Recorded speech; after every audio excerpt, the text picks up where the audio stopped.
Somewhere in the lands of eternal frost stood a castle, as if forged from ice and snow.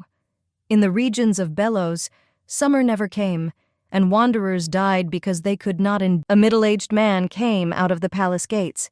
He was blond with a small beard and was dressed in a black suit. He clutched the parchment tightly in his hand, and then, looking at the guests, finally the butler continued. He asked if this was the son of His Majesty the Emperor. The boy in front of him was shivering from the cold, looking at the man in front of him in surprise. Suddenly, the cold male voice of one of the Emperor's envoys in red sounded. The man said, since the message was delivered, for this they take their leave. The man turned through gritted teeth to the respected Frost Witch. In front of him stood a girl with blue eyes, skin like snow, and long snow-white hair. She was completely calm in the cold. The butler almost shouted to observe etiquette, even if they were a messenger and His Majesty. How they dare not bend the knee after receiving an audience with her excellent... The blonde looked at the people standing in front of her. She said that they would rather die on the way, so it would be better to pray for the repose of their souls. They were all about the same. The boy with golden hair swallowed hard, imagining his future fate. He looked at his feet, at the snowdrifts, hoping not to stumble. Looking at the boy's face and watching him tremble, the girl said that she thought the child was cold. The young man looked up at her with his red eyes, and the blonde extended her hand to him and called him to come in quickly. She tried to speak as kindly as possible, looking at her very little guest. The butler had no choice but to smile cordially as he observed the situation. There was the sound of muffled footsteps. The Frost Witch led him into the ice castle, hoping to warm him up. The hem of her dress followed her as faithfully as The butler invited them into the guest room and said that he would serve them tea as soon as possible, moving away from the two people standing behind him. The girl answered with a brief consent. The girl leaned against the wall, thinking that this was the end. She barely staggered from the nervousness that arose from this unexpected situation, but from the outside it was unlikely to be. The girl thought that he had finally come, watching the boy. He stopped staring at her, but now turned his attention to the room in which he was. The girl remembered who she was in a past life. When she turned 20, she was involved in a car accident in front of the university and died. She remembered the day she died. The last thing... When she woke up, she turned out to be the witch Cleet from the novel Heart of a Tyrant. She didn't understand this right away, but her first guesses came after the girl looked in the mirror, because her appearance completely corresponded. Cleety was her archduchess, ruling over the lands on which the snow does not melt. Queen of the Snow, Snow-White Witch, Archduchess of Frost, and so on. In this novel, Cleet could not resist the imperial orders because of the sacred agreement that was written on parchment that had long since turned yellow. But even despite this, it significantly influenced her fate because it was signed by the first emperor. So she accepted the boy, having no other choice. However, due to the fact that she did not remove any attention from him, no one needed him at all for several years. And no matter how much later, when the crown prince, the only legitimate son and heir to the imperial throne, died of a chronic illness, the emperor returned the previously sent. So at the age of 20, he became a master of the sword and decided to usurp the throne. On the battlefield, he had already mercilessly killed people more than once, victoriously raising his bloody sword to the sky. It had already... A woman's scream cut through the dead silence. A shrill voice called Arfin. The golden-haired man only smiled widely in response, enjoying the... Cleet received the imperial order and fought desperately with him, but in the end, she lost and was driven into a corner. She had no choice but to unsuccessfully... She gathered her last strength and cursed him, even though the sword was already at his throat. As she exhaled, she said, struggling with internal agony, addressing Arfin as an invader. The man laughed and replied that love is garbage and has no meaning to him, and he was sure that his wife will be an annoying girl who is always clinging to him. Since the witch had blessed him, So Arfin, a boy who grew into a young man after the murder of his father emperor, independently took his place on the throne.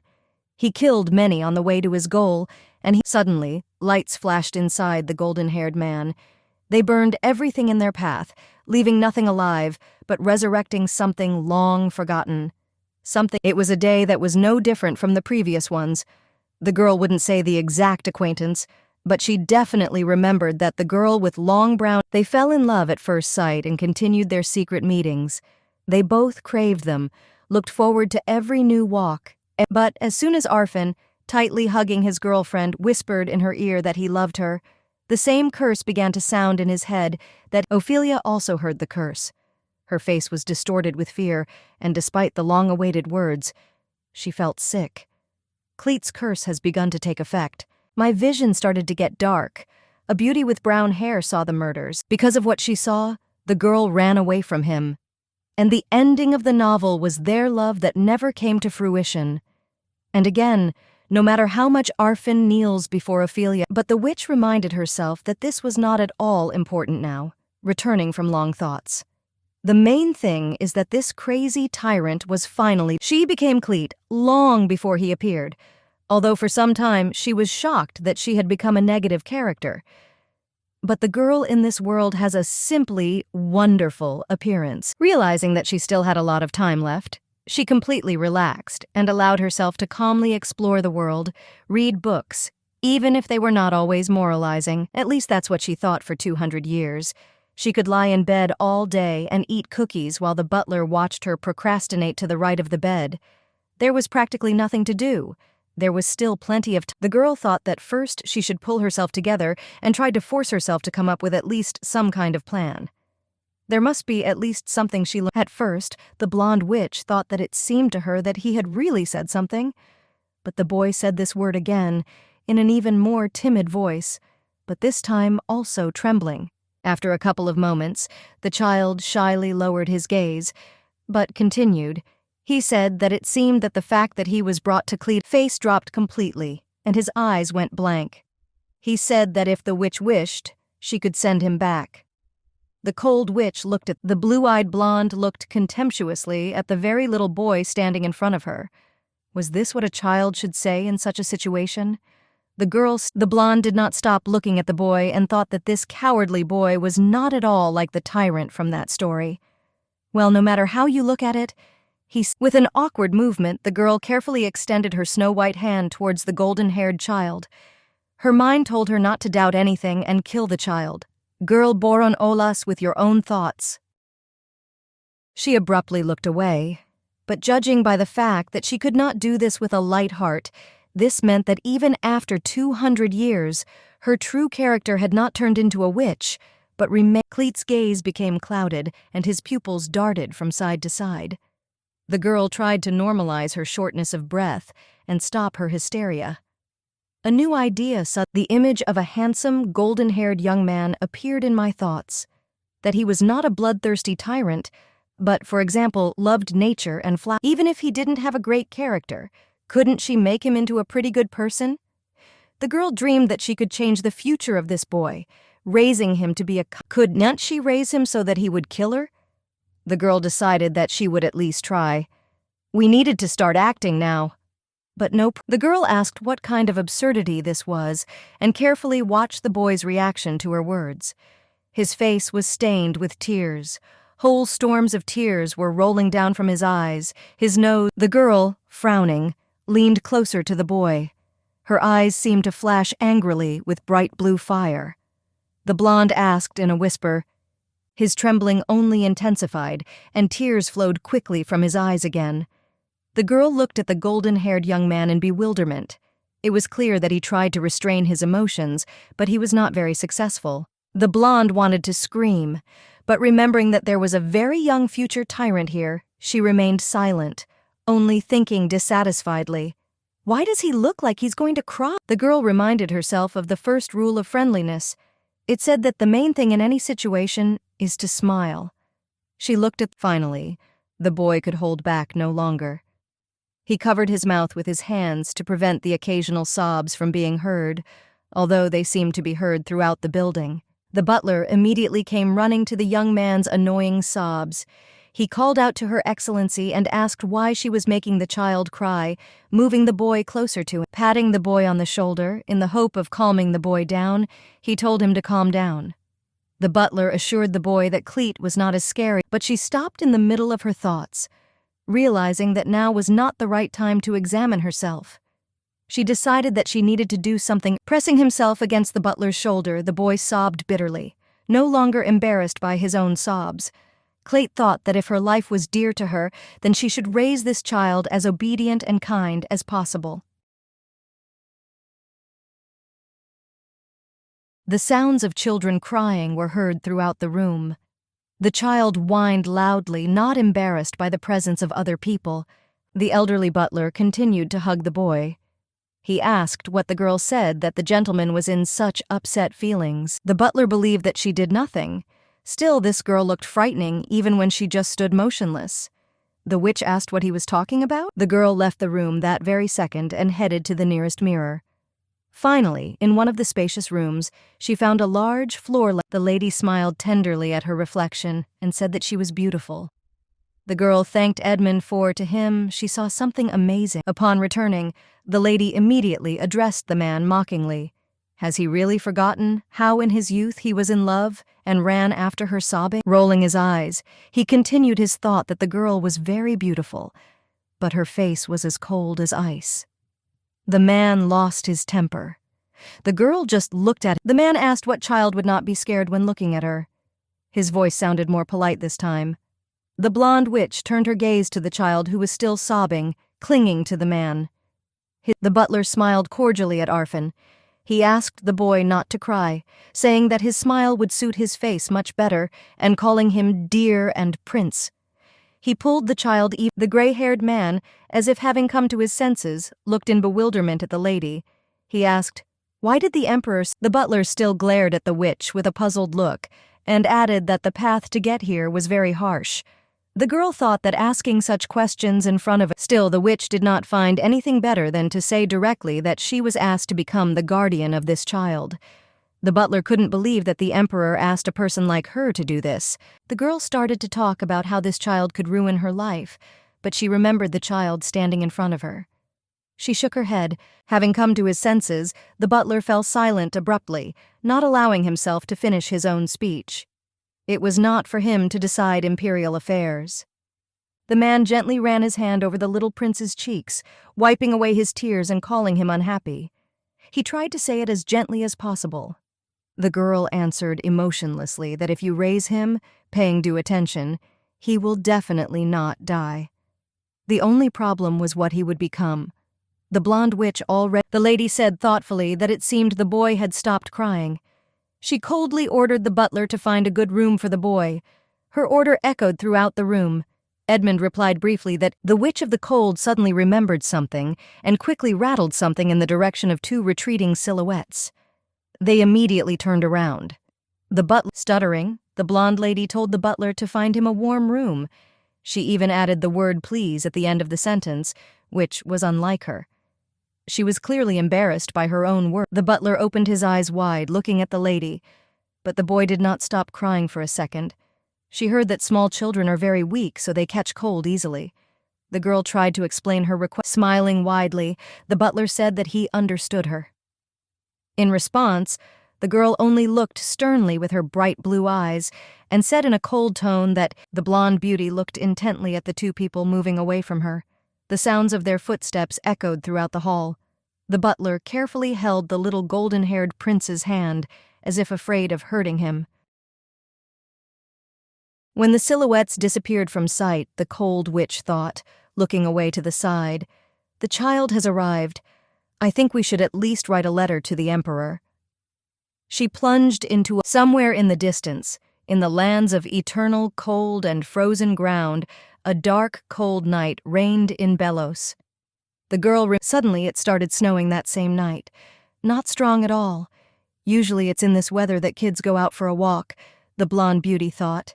She looked out the window and saw several kids sticking carrots. Even later at night, when the children had long since gone to bed, the snowfall intensified. He was so strong that the snowman fell apart and snowfall gradually turns into ice. There was a sound of ice falling on the roof, falling straight from the sky. The lady thought that it's good that everyone is already home. 2 weeks passed unnoticed. The Witch of Cold Weather practically never encountered the boy, and if they did, he no longer began to cry. Just by the hand clutching the letter trembled barely noticeably. The girl muttered to herself that 100 years ago she wrote to the emperor that his child had reached her, and he only now deigned to answer. With a few quick movements, the girl tore the parchment. Cleet then began tearing the paper into even smaller pieces. The letter did not say a word about. The lady almost started screaming, giving vent to her emotions. She carelessly threw the imperial letter into the hot fireplace behind her. The blonde witch looked contemptuously at the flame. The girl was afraid that someone would hear her speech, so she quietly stated that now she understood why his own child killed. Looking at the flame, the witch remembered someone else's scarlet eyes that looked at her with curiosity every time she just left the room. That day the boy smiled modestly, looking first at his new guardian and then at the butler. The little prince nervously fiddled with his clothes and said to call him Tida. Leaning towards his mistress, the butler quietly whispered in her ear that Titus's name did not mean the sound made by a burning flame. The girl leaned closer to him to hear his "My mother gave me this name when she was at the fire." The boy said this and immediately dispelled all doubts. The gray-haired man looked at him. The girl walked past the flames, which were devouring what until recently had been precious letters. Well, his mother, a commoner, could well have. The cold witch laughed barely audibly, collecting memories from the plot of the book and reality together. But still, the child's name for the ruthless tyrant. Suddenly, the witch remembered Cleet's hopeless situation from the book. She thought that she might die by his hand. She shook her head a couple of times, trying to shake off this obsession. Taking several jars of potion in her hands, the girl leaned towards her cauldron. She had a pair of well-folded papyri at hand. The lady's potions and magic scrolls were a necessity for the aloof Bellows. Even though people lived here from birth, they were still prone to colds, and one of the most important duties of a witch was the distribution of them to the small inhabitants of its regions. When she did this kind of charity, amazed gasps and exclamations were always heard. If she will be inattentive to his work, then Bellows will turn into lands of death, infested with monsters. And now, of course, many were afraid to go through these regions. But thinking about what other potions she could add, the girl stirred the liquid in the cauldron, which should have started to thicken very soon. The room went. Finally, a strange, blue, dim light began to emanate from the potion. Cleet picked up a huge spoon and slowly poured in the liquid. Nothing much has changed, only the light has become much brighter. Continuing to slowly and gently stir, the witch never left her brewed potion. The liquid became brighter and brighter, illuminating the entire space in which Walking away, the girl looked out the window and thought, "God, it's been so long." While the potion was boiling, the witch examined the consequences of the snowfall. Snowmen. First, it was necessary to take Edmund his medicine for senile shoulder disease. Young woman discovered a new potion. She remembered how the butler always complained about his shoulder. Had to hurry, otherwise he would fall asleep. The girl picked up a couple of scrolls and the necessary potions to give them to the gray-haired man. The girl quickly teleported to another point in the ice castle. In just an instant, she could move to different locations, cutting through space and leaving only a blue trail behind her. A fair-haired girl appeared near the ceiling. The lady thought again about whether the butler was sleeping.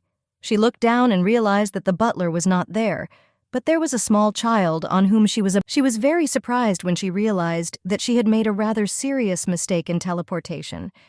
A strong flow of air blew her hair up, and because of the little golden-haired prince turned around in confusion, looking in surprise at the witch falling down from the ceiling. In surprise, and suddenly, the potion that the Archduchess was holding in her hands fell. It shattered, and a thick purple liquid poured out of it. Cleet sat down on her knees next to the broken bottle, and the boy did the same. Stretching out her hand to him, the lady said that the chip could fly off, so he should be careful. Only in the last sentence did she try to briefly express. The Archduchess looked at the boy in front of her. He again began to tremble violently and mutter his apologies in a quiet voice. He asked for forgiveness. And why did he ask for forgiveness? It was she who made a mistake. This reaction was incomprehensible to Clayt. Bitter tears flowed from blood-colored eyes. "I was wrong," the little prince almost shouted. He clasped his hands in prayer and, rising from her knees, the girl resolutely quickly walked towards the boy opposite. "Listen. No, Tida. It's okay, so stop apologizing," the lady said. Despite the fact that the Archduchess tried to calm her adopted son, he continued to cry and shake from every sound. The little prince dug, shaking his head. The boy asked again if she was going to turn him into a frog. It took him 2 seconds to shout it in the blonde witch's face. As he begged, the little prince cried much more than before. He screamed loudly that he was wrong and begged not to turn him into a frog. The Archduchess had sobbing. The boy said that he simply hated frogs. But this made the girl even more shocked. What kind of frogs are all of a sudden? The blonde witch thought as she looked at the child. Frog? Why is he suddenly talking about her? The blonde witch could not understand, towering over the boy. His mother told him that if he did not obey the witch, she would turn him into a frog. The baby's timid, trembling voice was heard. The boy wiped away his tears because he never stopped crying from fear. The young man said plaintively that he would never do that and would be obedient. He asked not to turn him into a frog. The girl said that she would never do that, so he should get up quickly. And why would she turn him alone into a frog? The lady reasoned, trying to understand the child's logic. She could have made at least 100 of them. The girl thought, imagining why she might need. The butler came running to the screams and sounds of crying. "God, what's going on here?" he exclaimed. Running up, he hugged the baby and quietly asked why Mr. Tida was crying. He pulled him closer to himself. The golden-haired prince answered breathlessly that he did not want to. "What does it mean?" the man asked, looking sullenly at his cold-blooded mistress. "I did not say that." The lady shook her head in response, trying to protect herself from the butler's moralizing about. The man said that Her Excellency should choose her words better when talking to a small child. The girl rolled her eyes and answered in a tired voice that she had not. The girl shrugged and said that he himself got into this position. She paused and asked, what was the big deal about turning into a frog? After all, she was the one who showed up. There was an awkward silence between them. The elderly man glared sternly at the girl. The only thing that disturbed. Exhaling heavily, the lady looked at the violently trembling child. She realized that he himself would take a very long time to calm down, and therefore it was worth at least. But if there are fragments around you, don't move suddenly for anything. She glanced sideways at the broken glass bottle from which purple liquid was leaking. Its fragments were scattered throughout the room, and therefore one could. She looked at the boy sternly and said in a cold voice, "Otherwise, I will turn you not just into a frog, but into an." This time, it was the butler who was scared. He pulled the boy closer to him and then covered his ears so that he would not hear the voice. The man asked Tida not to cry, releasing the boy from his embrace.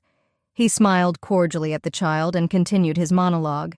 The butler leaned over to the boy and said that if he asked her to read a bedtime story, Cleet would read it very kindly. He finally almost stopped shaking. "Is it true?" the little prince asked the elderly man.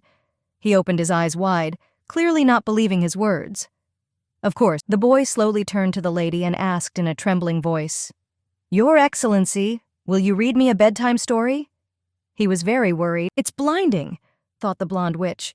She was ready red if only he would stop looking at her like that. But the child only lit up more, only with happy. She just didn't know how to express it. The little golden-haired prince continued, "Because I lived alone for too long." The witch looked at the boy in bewilderment. She thought he was a fool who could only repeat about frogs, but he can think like that too. She looked at the boy and said, "She paid the price for." The golden-haired baby tyrant raised his head, opened his red crimson eyes wide and exclaimed, but the boy knew about her feelings. He gazed in amazement. The girl closed the book and asked with interest why he thought that. The boy was very worried, and his voice was trembling. He replied that this was because when placing her snow-white hand on the book, the lady clarified, "Did he share her thoughts?" The boy nodded actively and answered, "Yes, he had to know that he liked her very much." Then why did he kill her? Finally, the snow lady asked the child, "I do not know this." The lady was thinking, "Who would have thought that we would argue so vehemently over a children's book?" She turned to the boy and said, "He seemed to." The little golden-haired prince hesitated and blushed. He looked sheepishly at the blonde witch sitting in front of him. She looked at the hardcover of the book, not knowing what to do. The lady looked at the boy in bewilderment and asked, "What? You cannot?" The little prince shuddered, but raised his eyes and looked bashfully at the snow-white lady. "I didn't study for this," he spoke bare. "Even if they threw it away, How can you not teach a child to read until the age of 7? What were they even doing? Then I will teach you, the blonde witch continued. She smiled barely perceptibly at the boy, who in response blushed deeply and looked at the girl with eyes shining with happiness. Yes, it's true, the blonde exclaimed, looking away from him. So tomorrow when you wake up, go straight to the workshop. The joyful prince did not stop smiling brightly. Well, it's getting late, so go to sleep quickly, the lady said, quickly getting up from the little boy's bed. Yes, your excellency. This time the prince smiled more subduedly. Good night, he said. Yeah, the blonde witch said quietly, slowly closing the creaky wooden door behind her. She smiled barely, and her eyes shone in the pitch darkness. See you. The boy only clutched the book tighter. After that night, it became his favorite fairy tale. He closed his eyes and leaned back on the red pillows. The faster I fall asleep. The blonde witch walked in complete silence. Only the sound of her heels clinking disturbed the tense atmosphere. This evening surprised the cold-blooded mistress to many, but most of all she remembered the moment when Tida defended the Snow Queen and said that she loved. Somewhere deep in my chest a small hope settled. She looked sternly at the end of the corridor, slowly walking towards her room. Perhaps, she thought, she didn't dare finish her own thought. She remembered the ruthless tyrant who always won, Arfin, but at the same time she remembered very little Tida, who loves bedtime stories and does not know how to write at all. Perhaps next to the young master lay a recently read fairy tale. The little prince was fast asleep, clutching a thick blanket in his hand. Outside the window, the golden-haired baby tyrant suddenly opened his eyes. He saw light from the windows and therefore realized that it was early morning. He remembered the words the witch had told him yesterday. He needed to. Hastily getting out of bed, the prince quickly began to get ready. First of all, he decided to pack his bag. Taking several empty notebooks from the table, he carefully placed them in his bag. Then he headed to the bathroom. Due to the fact that he went to bed quite late yesterday, he did not get enough sleep. The cool water washed away any desire to sleep. The blonde witch enjoyed the solitude and silence in her workshop. She smiled slowly, carefully turning the page of the next novel. Peace and quiet, thought the snow lady. She smiled softly as she thought, let me enjoy this serenity a little more before the little tyrant comes here. She enjoyed the silence of the early morning. Your Excellency, I'm here! The girl shuddered in surprise. Suddenly, a boy's childish voice was heard. He burst into the room without knocking, leaving the blonde in disbelief. The witch slowly stood up and walked around the chair. And you're early, she said after thinking about it. I thought he wouldn't be in a hurry and showed up around lunchtime. The girl felt a little awkward for a moment. The blonde turned around and walked towards the desk. The boy tried to keep up and ran after her. Finally, reaching the table, the lady said, Sit. Having sat down at the desk, the kid realized that he could barely reach it with his chin. His legs swayed, not reaching the floor. He awkwardly grabbed the edge of the table with his hands. Look at this terrible tyrant, the lady thought, mocking the little prince. But naturally, she didn't say that. But there is a solution for all this. The blonde witch continued her speech. She lightly snapped her fingers, and some strange blue hologram appeared from her hand. Suddenly, there was a loud knock. The table immediately shrank, and the chair became much more suitable for such a small baby, a tyrant. He looked in surprise at the magic that had... The blushing boy exclaimed, Wow! They have shrunk! And then, looking at the table, he asked, It is magic! The girl shrugged and answered, So maybe I should hit you even harder? The girl thought, thinking what else could be created from magic. Her thoughts were spinning chaotically in her head. After a while, she raised her... Letters appeared above the golden-haired boy's head.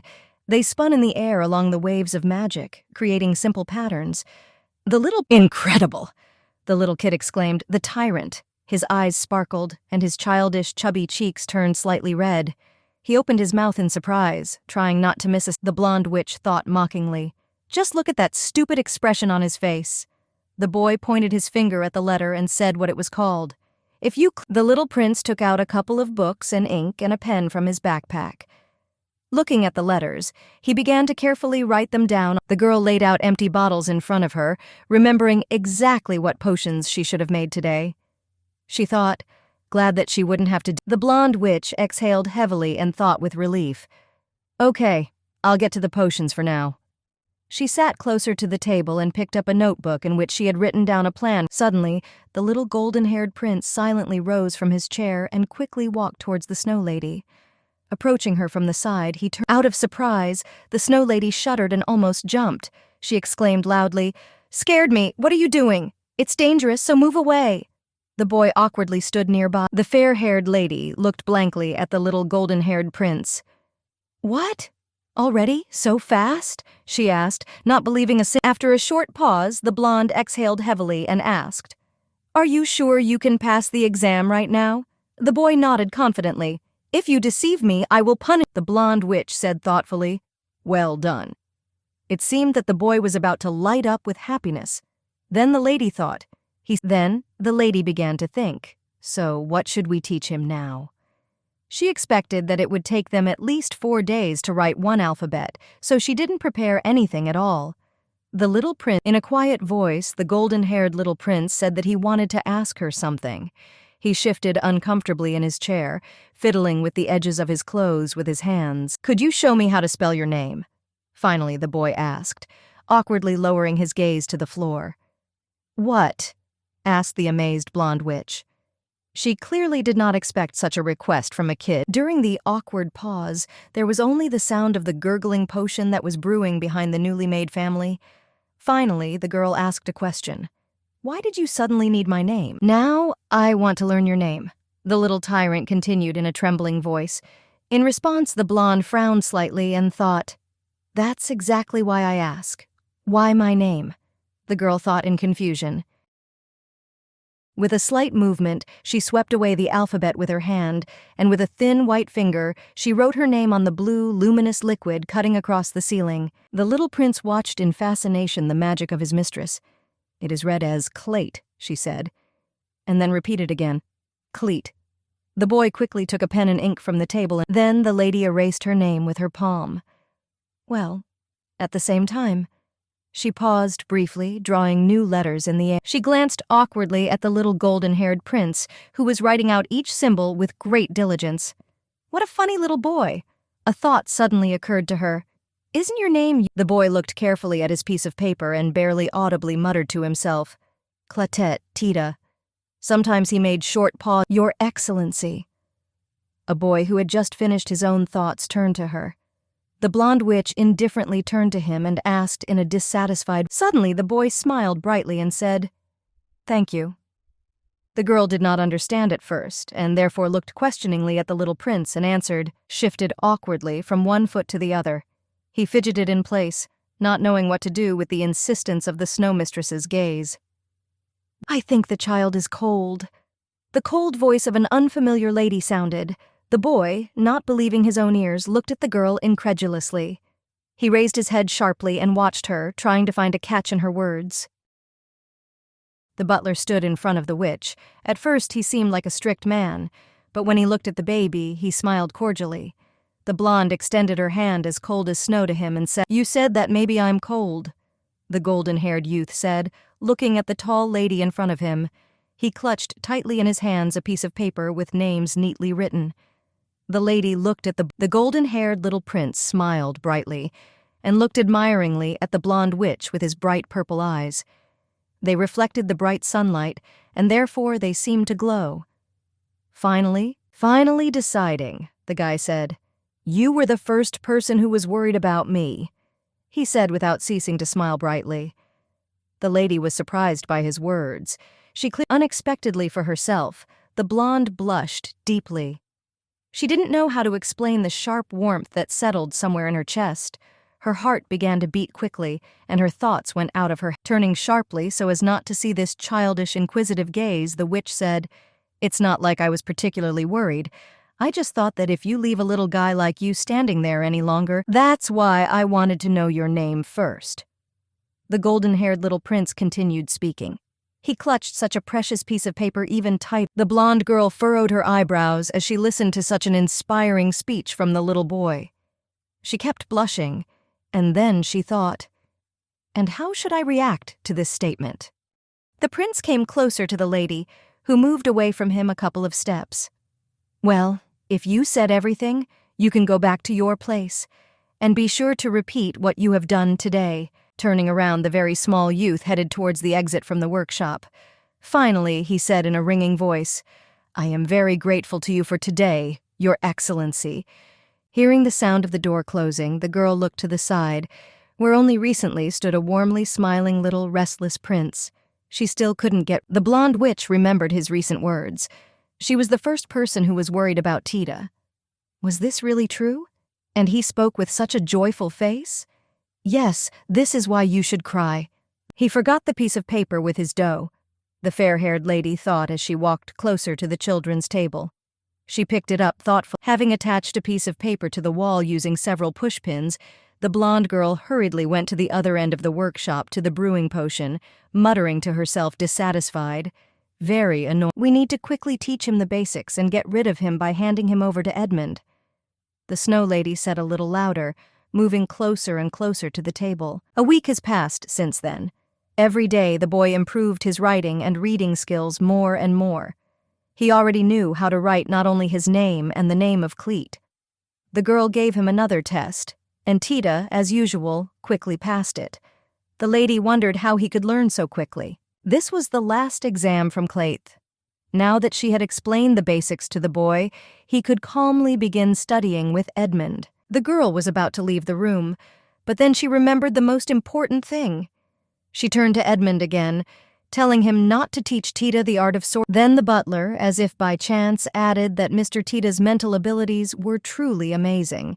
This young man could already read a thick book with historical records without even strain. Only a second later, the girl realized that this phrase about the buff flashed not through her thoughts, but came out of her mouth. Now it was the butler's turn to be perplexed.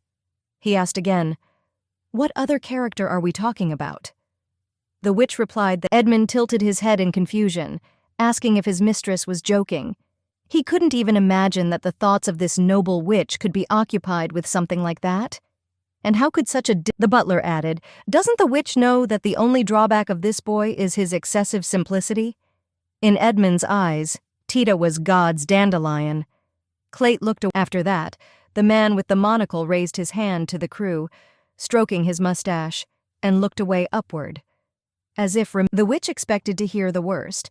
After all the events that she remembered from this book, she was ready for anything. But, fortunately or unfortunately, the ash-haired girl folded her arms across her chest and looked at the boy who was writing something at the table. She asked Edmund how could he be lonely. The butler just stood quietly. The boy seemed to have been faced with some difficult task that was beyond his strength. He had been staring at his paper for quite some time, trying to come up with a solution. Then he cleared. Tida studied writing and reading every day from morning until evening. He left the office late, always accompanied by the gentle voice of the butler, saying that the boy had done a good job. It was cold in the estate. Tida nodded and said that he was also grateful to Mr. Edmund for teaching him. The butler also reminded the young man about dinner. Cleet, the girl could not get out of her head that phrase said by the butler about Tida's loneliness. She had not thought about it before, but now it really seemed to her that the boy was The girl thought about it. She understood perfectly well that for a stable emotional state and a favorable social life, it would be good for him to make a friend. Tida's peers were not here. These lands were inhabited only by people of the lower social class without children, or by old people whose years were coming to an end. The witch thought that she could introduce him to the old grandfathers. This plan seemed more impressive to her than the appearance of an imaginary friend. But then Then a brilliant idea crept into the girl's head. She quickly walked forward along the corridor. Her eyes were wide open. She remembered that she had someone else, and hurried after him. If so, then the girl's plan should have worked without a doubt. The witch clenched her hand into a fist, finally convincing herself that her idea should help Tida cope with loneliness. A bright smile shone on the girl's face. The witch no longer seemed like that cold and soulless lady. Having finally reached her destination, Cleet saw a rather cute puppy in front of her. He sat on a burgundy pillow, shivering from the cold. It was always so cold in this room that this animal's name was Kanim. If you don't look closely, it may seem like an ordinary puppy. He even whined like all the other puppies. The witch looked at him with emotion. She thought that even though now he was as tiny as a pea, but she heard that when he grew up, he would become larger than a lion. This fact filled the girl with... The girl leaned towards the animal and said that in Belos, there are no children the same age as Tida, and it is difficult for the cubs of Orden. The witch stroked the animal and said that the blood of a monster flows in it, which means that a better friend could not be found. He will not abandon Tida even in the most hopeless situation, and he also has some strength. But the girl couldn't figure out what she should say to Tida when she gave it to him. She looked at the puppy that was sitting on the table in front of her and thought about it. The witch tried to scroll through all possible scenarios in her mind and choose an emotion. She could be annoying and say that Tite doesn't have that. Or she could be indifferent. There was another option, but it didn't fit at all. She was not going to put on a show and be embarrassed in front of the child. All options were equally disgusting to her. Cleet lost heart, not knowing how to approach the child. Then her lips broke into a smile. The girl thought that she could just let him hug her, right? She herself didn't notice how she began to stroke the dog's head. It's strange, but suddenly, the animal's eyes shone with red lights, and it bared its teeth. The girl abruptly removed her hands and asked him to calm down, saying that she would cast... In the lit fireplace, flames danced, and the brushwood, which had recently been thrown in to maintain warmth, was cracking. It was dark and cold all around. The girl cast a spell on the puppy, which enveloped him as if in a second fur coat. Now it was not as cold as before. It stopped shaking. Cleet asked if there was anything wrong with that. The witch breathed a sigh of relief. Still, solving the problem of loneliness of her newly arrived ward was not so difficult. All I had to do was dig through old cabinets and archives and unlock a couple of pups. The girl again reached out to the animal with her hand. She spoke tenderly, as if instructing a small child on the path of life. Cleet said the animals knew. The girl looked around the corner, making sure that there was no one in the corridor.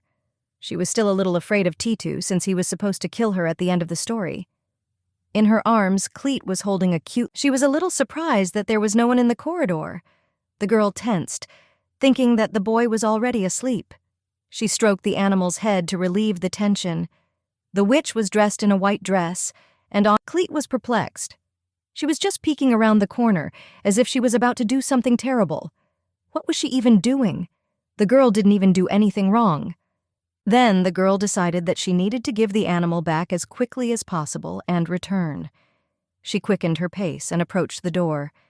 The corridor was dark, only the dim... She walked up to the oak double doors and knocked twice.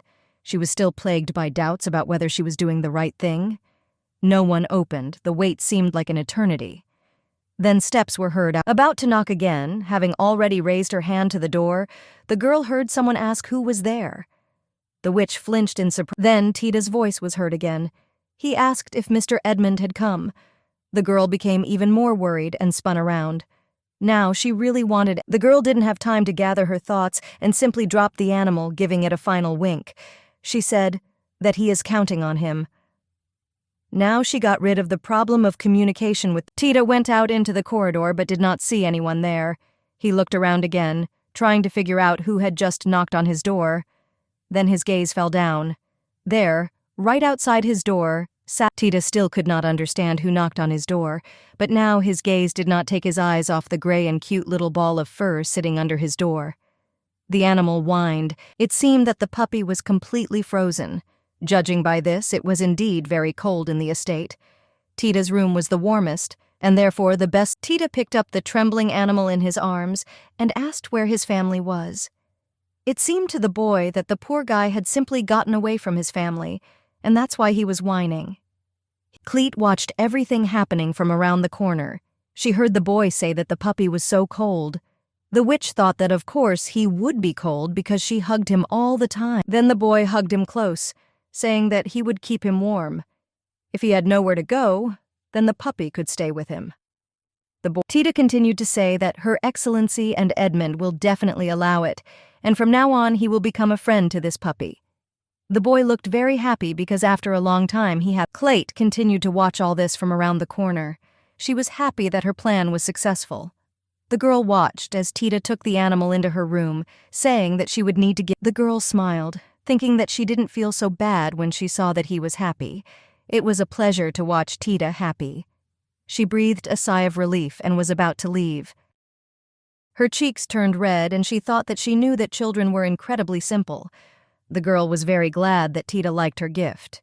Now, according to her plan, he will not be as lonely as before. Then the color suddenly faded from her face, and it again took on the hue of porcelain.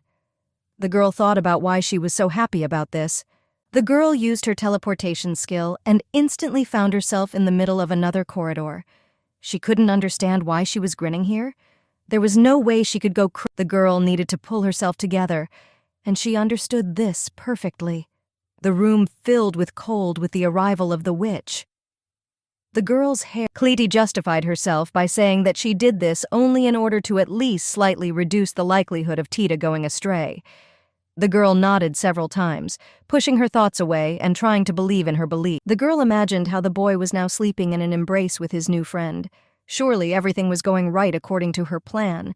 Now she was one step closer to not being killed by this kid in the future. The next day, the witch went out for a walk. She and her butler Edmund walked along a snowy path near the estate. The butler asked if Her Excellency had heard the news. The girl asked what the news was.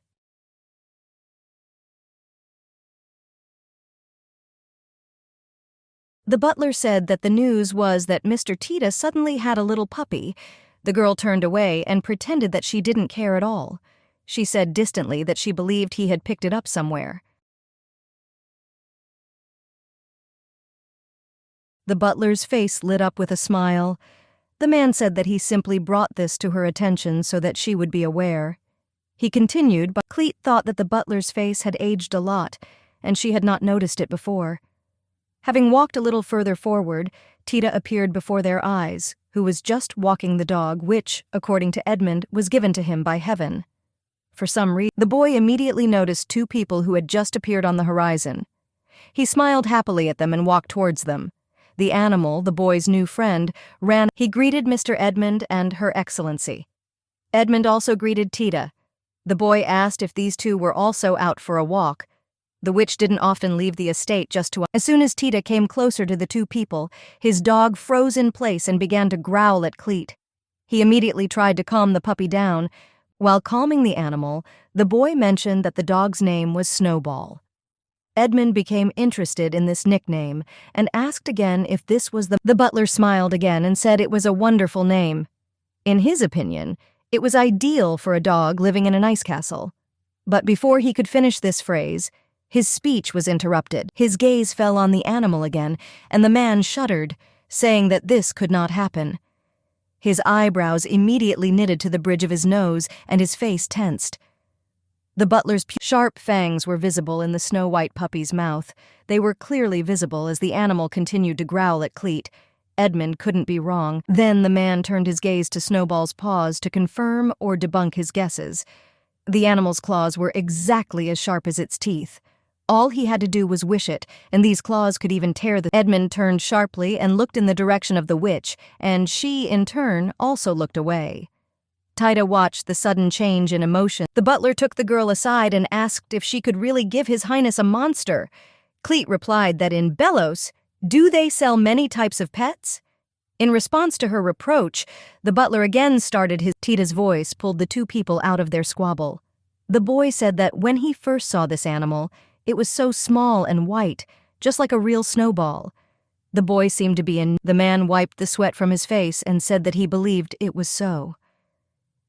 Now that the master has a friend, Tida. But suddenly the animal again began to show aggression towards the witch.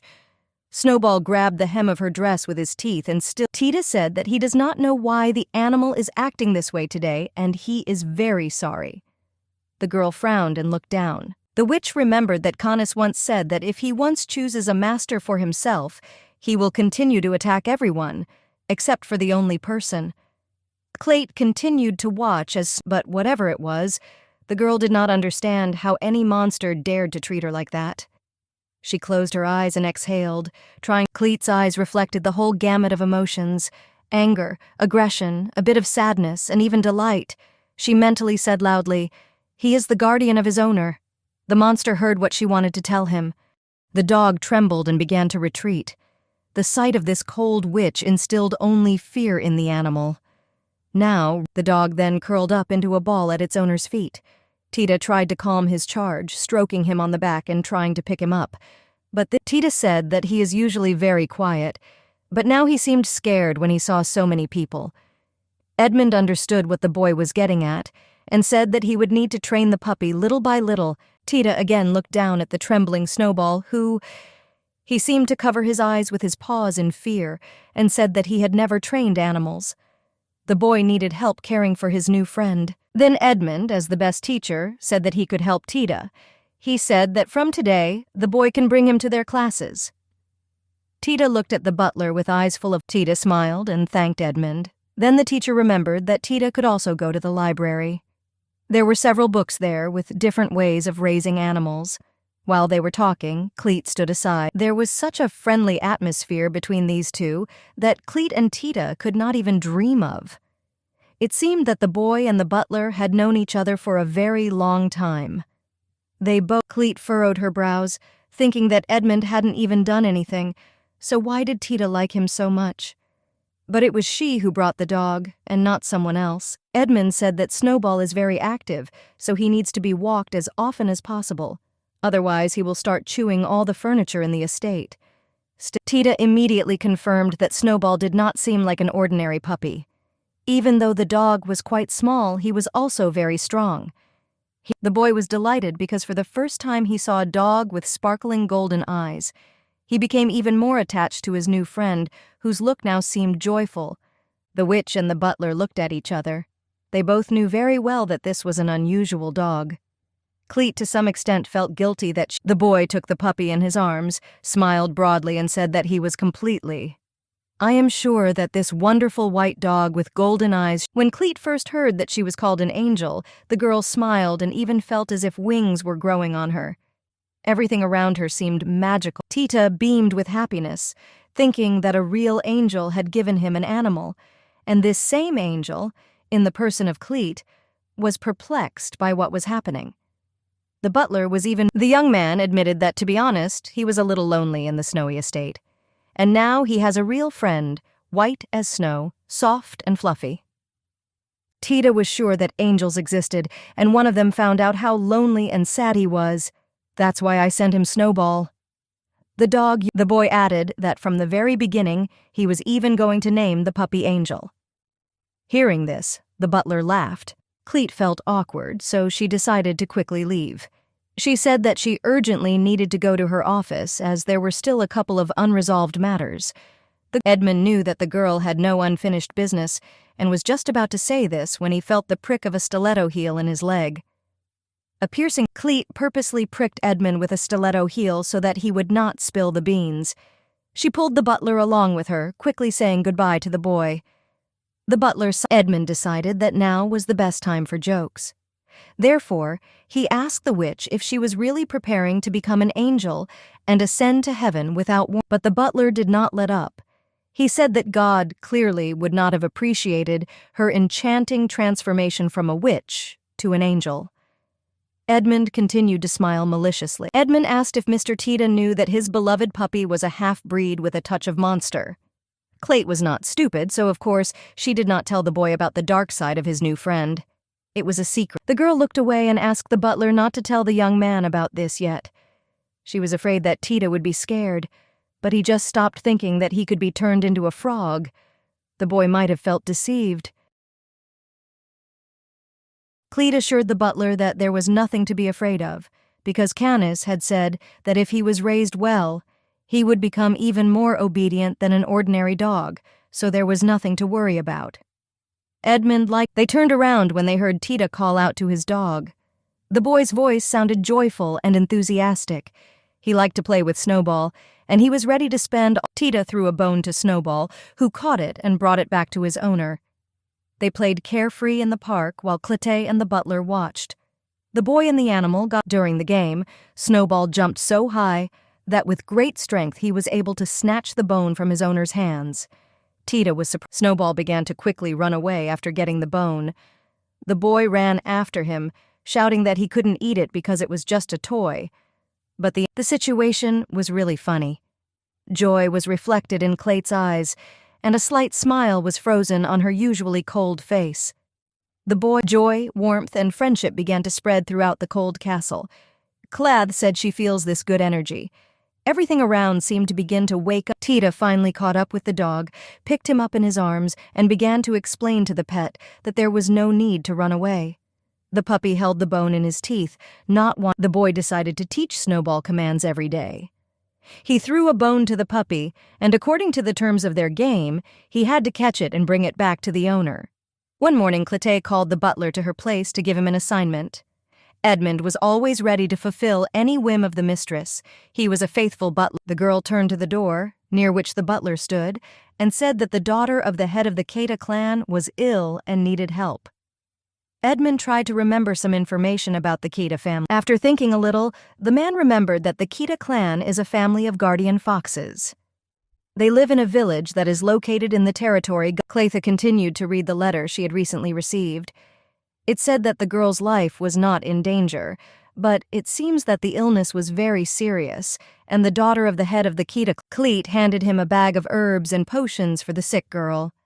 It was quite heavy. The man was ready to go on the road, but before leaving he asked if he should go on the road alone. Cleet replied that she had a lot to do, so the butler would have to go alone. To get from the ice castle to the village of Tida, you need to walk for 3 days. But if you use a teleport, you can find yourself there in an instant. The girl finally ordered him to stay there for a day and monitor what was happening. She asked if Edmund was ready to go. The man with a backpack over his shoulders said that he was ready to go to the lands of Tida immediately. After the butler said that he was ready to leave right now, the girl noticed something strange in the butler's hands. It was a teleportation scroll. With it, he would be in the house of the head of the Tida clan. Clate told him to leave the teleportation scroll.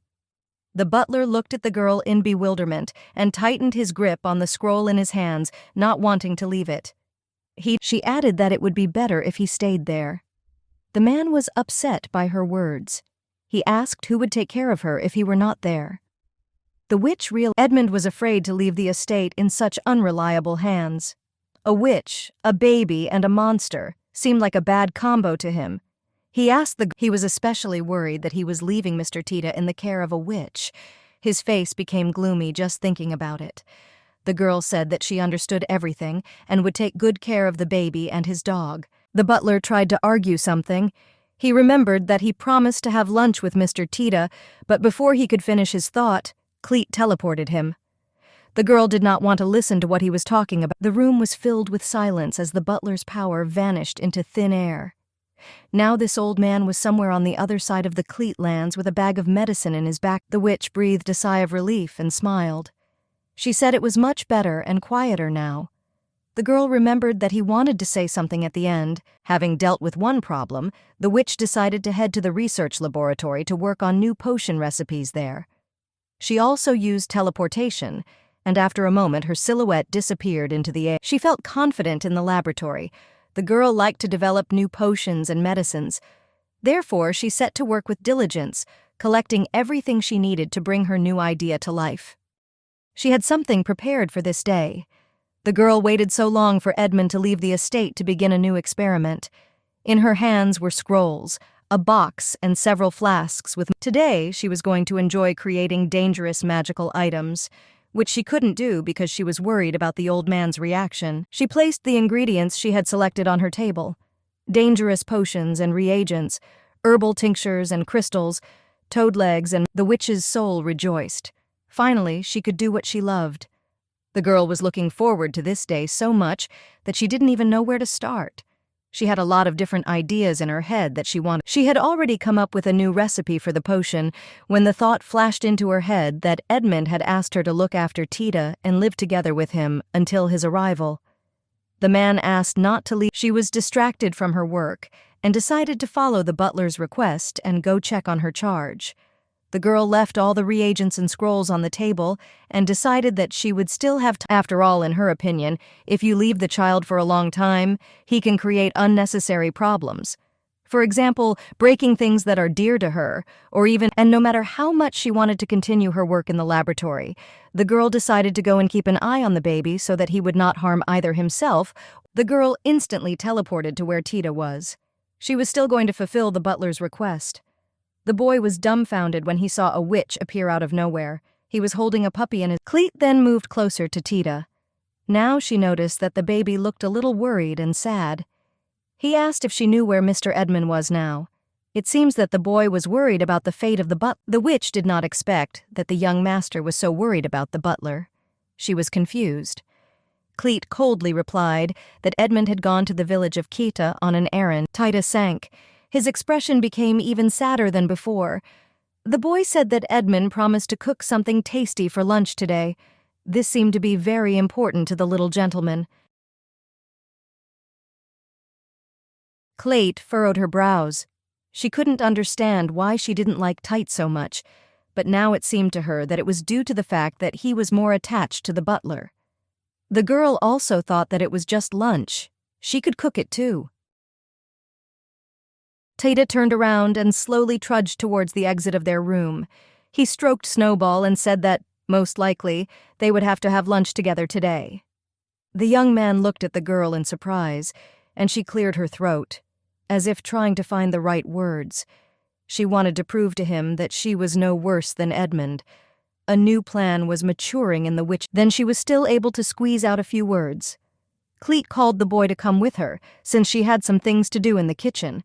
In fact, she had nothing to do. The girl was completely focused on the fact that she needed to surpass the butler. She moved forward very quickly. The boy could barely keep up with her. The girl thought that she could prove that she could. A few minutes later, everything was ready. They were sitting in a spacious room at the dining table. There were various goodies and drinks on the table, all of which the girl, of course, created with the help of magic. She sat with her head in her hand. Cleet wanted to beat Edmund in this babysitting competition so badly that she even put in a little more effort than she originally planned. She told the boy to eat more. Her soul rejoiced because Edmund had prepared several dishes in advance. All she had to do was put everything on the table.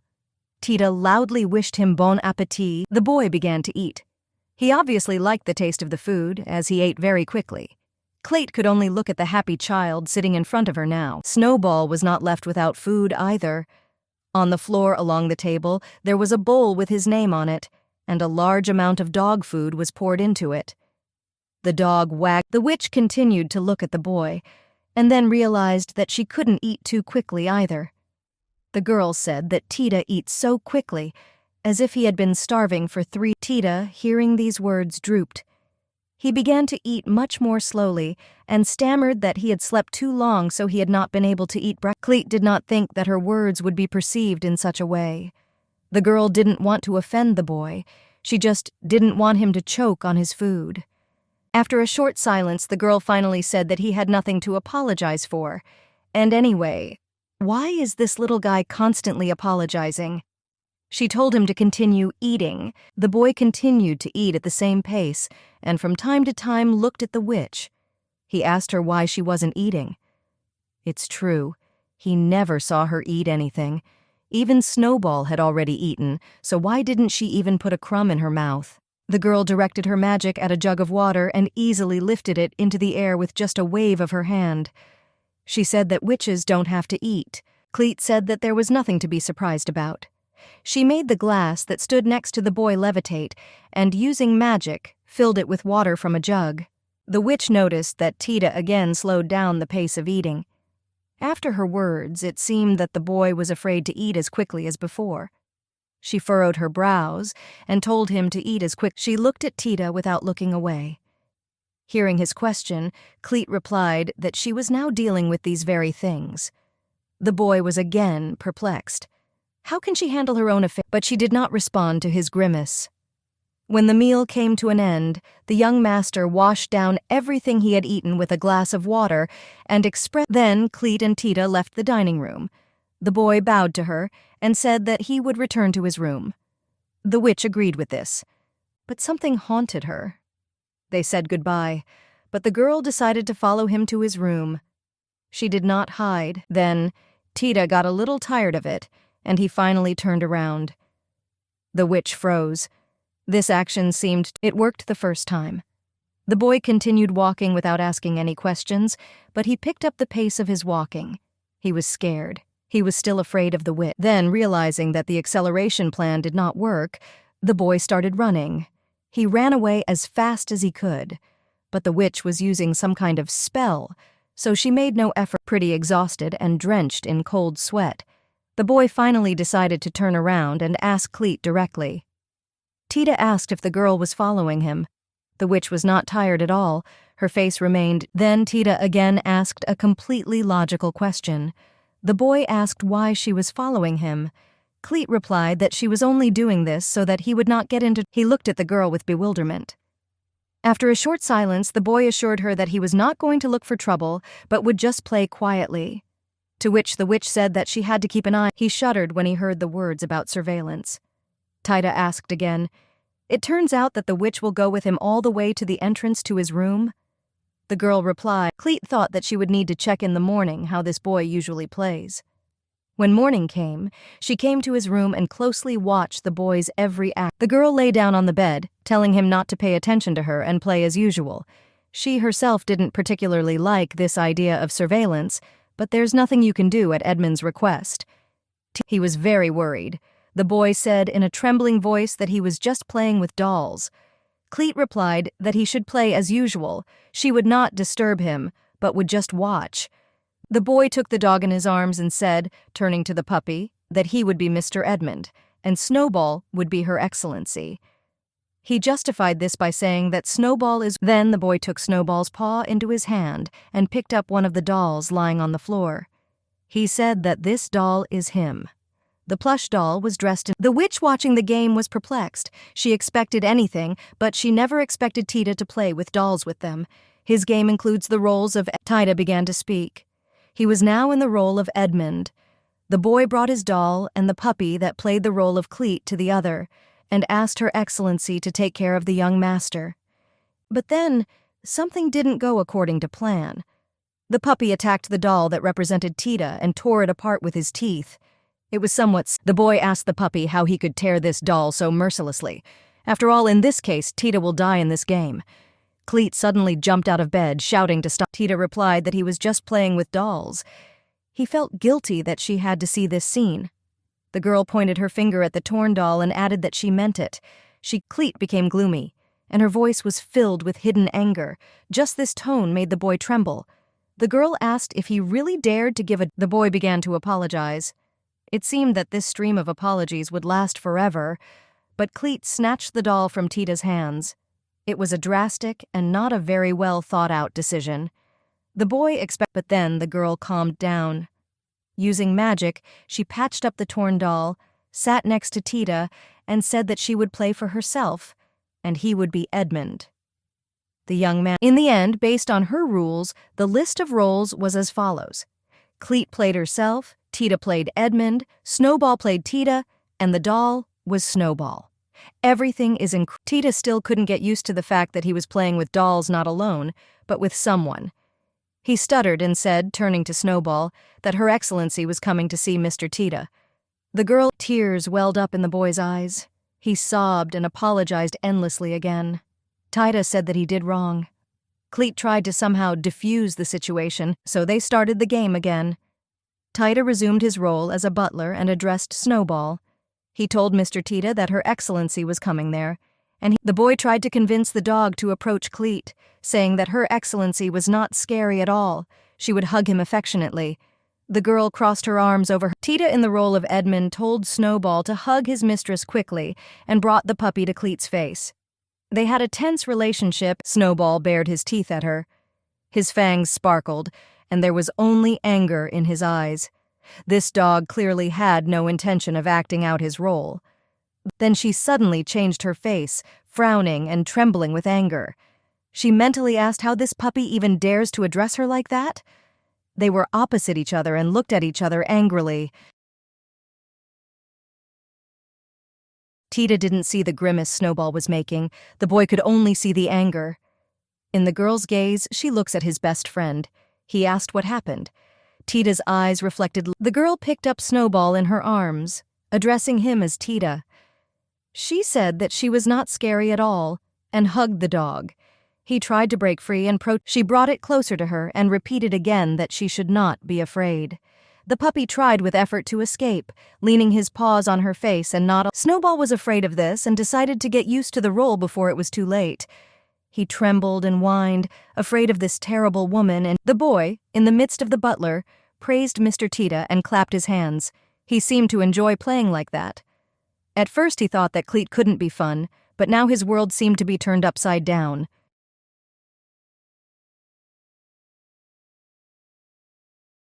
The boy continued. He said that he was right that Her Excellency was very affectionate and that he was very glad that Tida had become close to her. The girl smiled lightly, and her cheeks, but then something she didn't expect at all began. The boy said that Mr. Tida feels good. Her Excellency hugged him so tenderly, but he is. Tida looked intently at Snowball, saying that he was probably so happy now. The witch still couldn't understand what kind of face he just made. Then Cleet realized what was happening. She used to think that this little guy was completely immersed in the role of Edmund, but it turns out he was stuck with Snowball. The girl felt superfluous in their game. The witch decided that it was time to return the roles to normal. She cleared her throat and turned to Edmund, who was Tida. The boy instantly remembered that he was Mr. Edmund and answered Her Excellency's call. Cleta said that lately he has been looking after Tida well and helping him with his studies. She was very happy about this, so she added that he could wish for anything and she would reward him with it.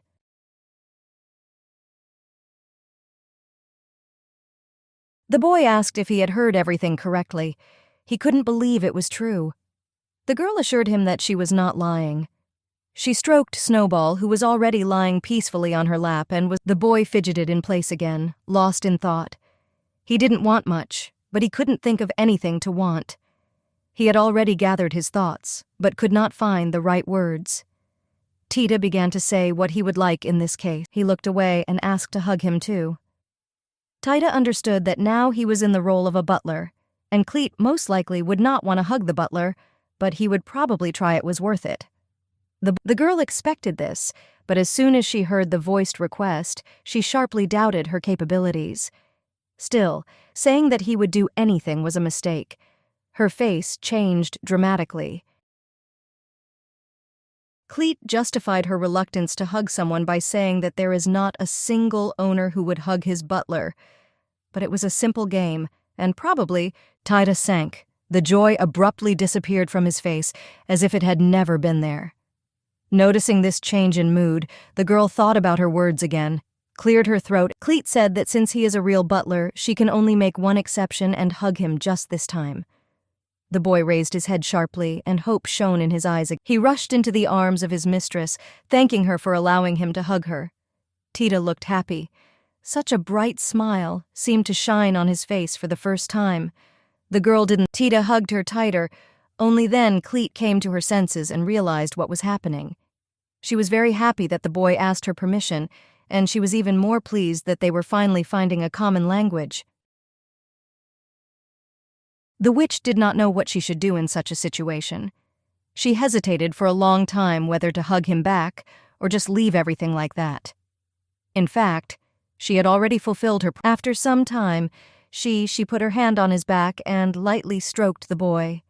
She understood that even if he didn't say it, They sat on the floor in Tida's room and hugged. These hugs seemed long.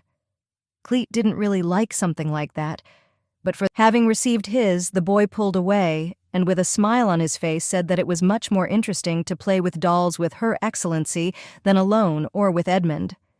Then he turned to Snowball, asking him if Mr. Tite liked playing with Cleet. The puppy growled something, looking not entirely enthusiastic and happy that the witch was now in the. Snowball barked something. There was a hint of aggression in his bark, but Tida said he also enjoyed playing with them. Cleet thought exactly the opposite. She was sure that even a fool could understand that a sweet atmosphere hung between Tida and Snowball again, and Cleet again felt out of place. The two really looked like friends. Somewhere in the back, the boy looked joyful. He was sitting on the witch's lap, holding a puppy in his hands. Cleet gloated, mentally lamenting that she also knew how to baby. 3 hours passed, and the boy continued to play. The witch was already pretty exhausted from this game of dolls, and there were circles under her eyes. She no longer smiled. She had no strength at all. The girl didn't understand how, after such a long period of time, the boy himself didn't get tired of playing. And how did this child contain so much energy? The witch looked at the joyful baby and thought only about how Cleet looked at Tida and suggested that he play something else. The boy smiled widely and asked what they could play. He was ready for something new, as long as Cleet, after a short silence, as if thinking, the girl said that they would play doing nothing. The boy was delighted. He had never heard of such a game and was wondering what. The witch began to explain the rules. Her game was to lie down on the bed together and not move. The one who moves first loses. She also said that she was finally able to breathe out.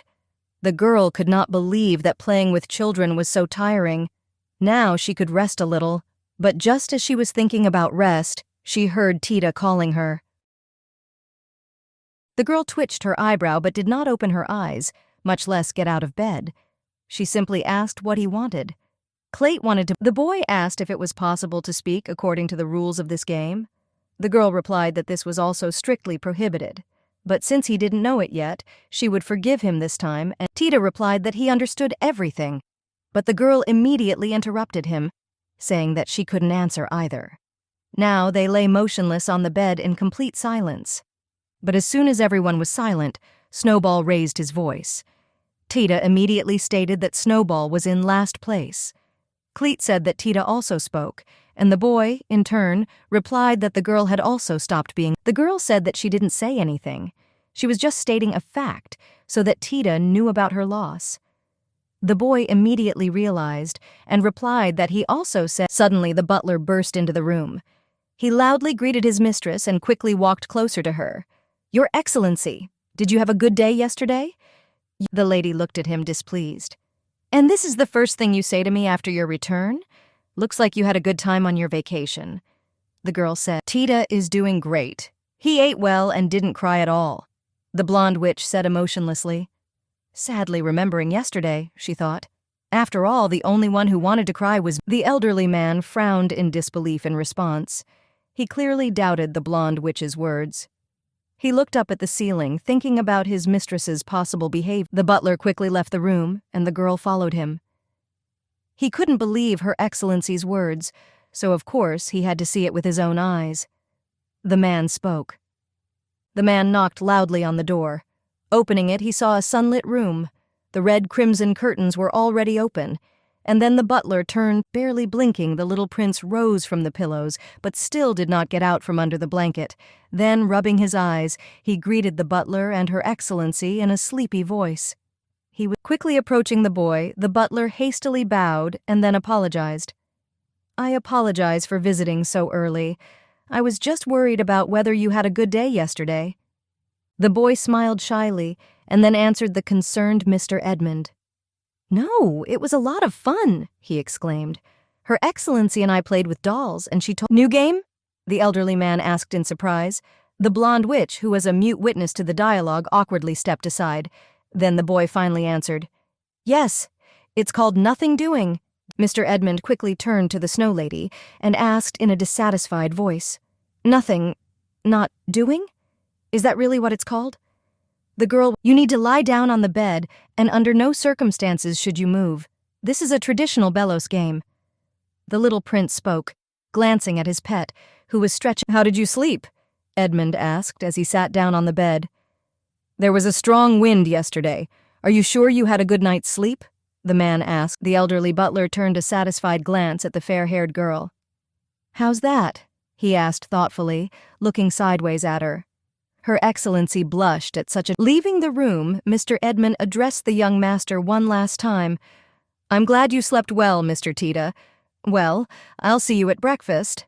The little prince exclaimed joyfully, and walking along the corridor, the butler turned to his lady. "Your Excellency, you look after the children better than I expected, although it would be much better without that terrible game. And yet now that we have learned your abilities, it will be possible to leave Mr. Titu in charge of you from time to time." The butler spoke slyly. From such impudence, the blonde shuddered and exclaimed loudly, "What? Never!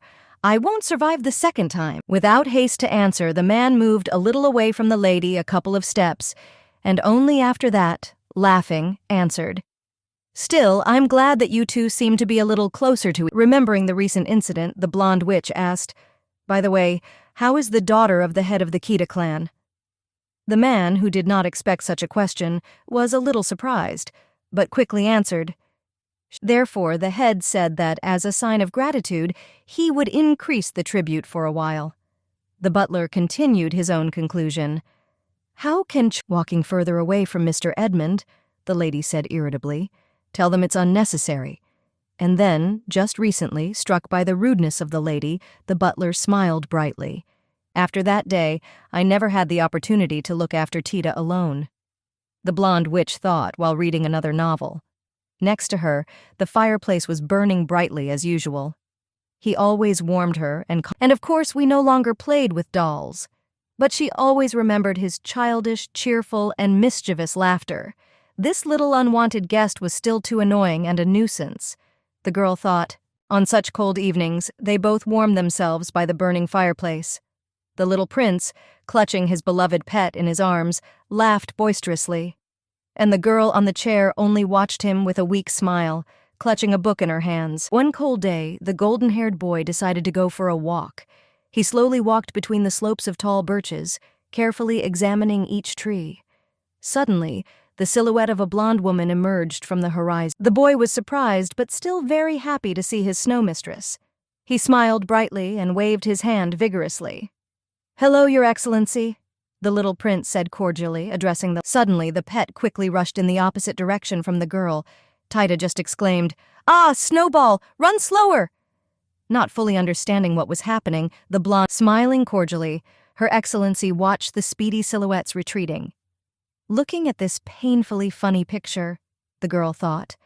The only thing I'm sure— Slowly descending the wooden stairs, the golden-haired kid stomped quite loudly, but his sonorous, childish voice could be heard even more loudly. "Let's go quickly, Snowball," he called his beloved. He looked at the dog in surprise. Taking the leash in his hands, the little prince came closer to him. Snowball was very active today. He happily saw his tail and barked loudly. He examined his pet again, but the baby still came to the only conclusion. "Snowball, it seems you have suddenly become even bigger. Maybe you're eating something secret from me?" the golden-haired prince asked again. But suddenly the dog almost jumped on him, starting to lick his entire face. The kid exclaimed, "It's ticklish!" He tried to push Snowball away from him. "Okay, I get it. You don't want to hear this, right? Let's go quickly," the little prince said, pushing Snowball away from him. He turned sharply. It was later. Although it was not yet time to go to bed, it was already getting dark. The garden Tida was heading to had fountains and neatly trimmed flowers. It was amazing that they always maintained the beauty of the garden, even in severe frost. Blue, lush roses were planted throughout the garden. They bloomed brightly even in winter, even at night without light. It seemed like they would be the only thing that could survive. "Snowball, did you hear? Mr. Edmund said we shouldn't go out tonight." The boy spoke breathlessly, barely keeping up with his very fast dog, but even with their speed, they still hadn't even covered half the garden. Lost in thought, the little youth muttered to himself, "I think he said that this is the night of the rising of the playful moon. He ordered me to be sure to return to the room before sunset." The boy— "So, we should take a walk now." The little prince's monologue was interrupted by the loud barking of a dog. The Snowball's face was pointed at the blue rose bushes. Then the boy also turned his gaze. He squatted down, beckoning the dog closer to him. Hugging his pet, the golden-haired baby began to admire the flowers. "Wow, what a beauty." "Is it blue roses?" thought the golden-haired little prince, looking at the flower in fascination. It seemed that it even shone, shimmering and bathing in the sun. He remembered her. I remembered her skin, her eyes, her gaze, her hair. And then the prince realized why such an unusual flower particularly attracted. Then he reached out to the bush of the most beautiful blue flowers. In their color, he wanted to drown and not breathe. He carefully touched the leaves, afraid that he might hurt them, or that the beautiful leaf would fall off. And this became the prince's beautiful mistake. Deceived by the charming beauty of the flower, he forgot how dangerous the thorn. The pet only whined, stretching out its paw to the owner's wound. The boy said, "Hurt. I think I cut myself on a thorn." He looked at the finger, which was slightly injured. Looking at the sky, the little prince realized that it was worth returning. A little more, and it will be a long night. And he didn't want to disappoint Mr. Edmund at all. Turning his head, the red-eyed fellow looked high into the sky. His pet followed suit and looked up tiredly. The boy was very surprised, but at first he didn't believe what he saw. "Moon already!" the little golden-haired boy exclaimed loudly, trembling at the sight of the full moon in the dark night sky. The moon brightly illuminated the street. The roses reflected its. "We just recently left the castle. How could it have gotten so dark already?" the baby exclaimed in disbelief. Meanwhile, the rose that was sprinkled with drops of his blood suddenly lit up with red. "Anyway, let's come back soon, Snowball." The boy almost screamed from his nerves, but his pet only growled. For a moment. "What? Why are you suddenly?" the boy asked the dog in a trembling voice, bending down to his haunches. Behind him, at this time, the blue, cold— "Stop it, Snowball!" the kid said in a more dissatisfied voice. He held his pet tightly with one hand, stroking him with the other. "No, I don't have time for this now," the boy exclaimed, almost begging. "We need to get back before it gets even darker," continued his moral teachings of the golden-haired little prince. Suddenly, behind him, from the rose bushes, the boy watched in fascination the girl who stood in front of him. He did not dare to move or take his eyes off her, afraid that she would disappear, leave, be abandoned here alone. "Your Excellency?" he said, barely audible, not believing his own eyes. "So that only this girl can hear." Standing in front of him was the blonde witch, who seemed to be floating in the air, said, "Don't be afraid. Come here." Her eyes shone in the darkness of the night, and the wind hugged the curls of her snow-white hair in waves. Stretching out 2 hands to the baby, the Snow-White lady said in a thin voice, as if choking, "That's it, Tida. Quicker." The boy stood in complete confusion. He was haunted, but the heart won over the mind. The prince saw her appearance. He trusted Her Excellency. She can't deceive him, can she? No, Her Excellency is good, the boy thought. The little golden-haired kid grabbed onto the blonde witch tightly. He was afraid that this was just a mirage, a deception. But the strange premonition still did not let him go. But as soon as he touched it lightly, pain burned through his palm. "She's icy! Cold!" the boy exclaimed loudly. He trembled all over and closed his eyes in pain. The palm ached unpleasantly, and it was not possible to warm it. In response, the girl only put her index finger against the lips of the little, dissatisfied prince. "Everything is fine," the witch. With a sharp movement, the fair-haired beauty pressed the golden-haired baby, the tyrant, to her. She hugged him tightly, stroking his head and shoulders. She then spoke soothingly. "Don't be afraid." It became warm, the prince thought, snuggling closer to the lady. After some time, he asked a question in order to somehow calm his inner anxiety. "Your Excellency, how did you know where I am? Did you go for a walk just like me? All because you called me," the girl answered, smiling joyfully, looking into the child's face.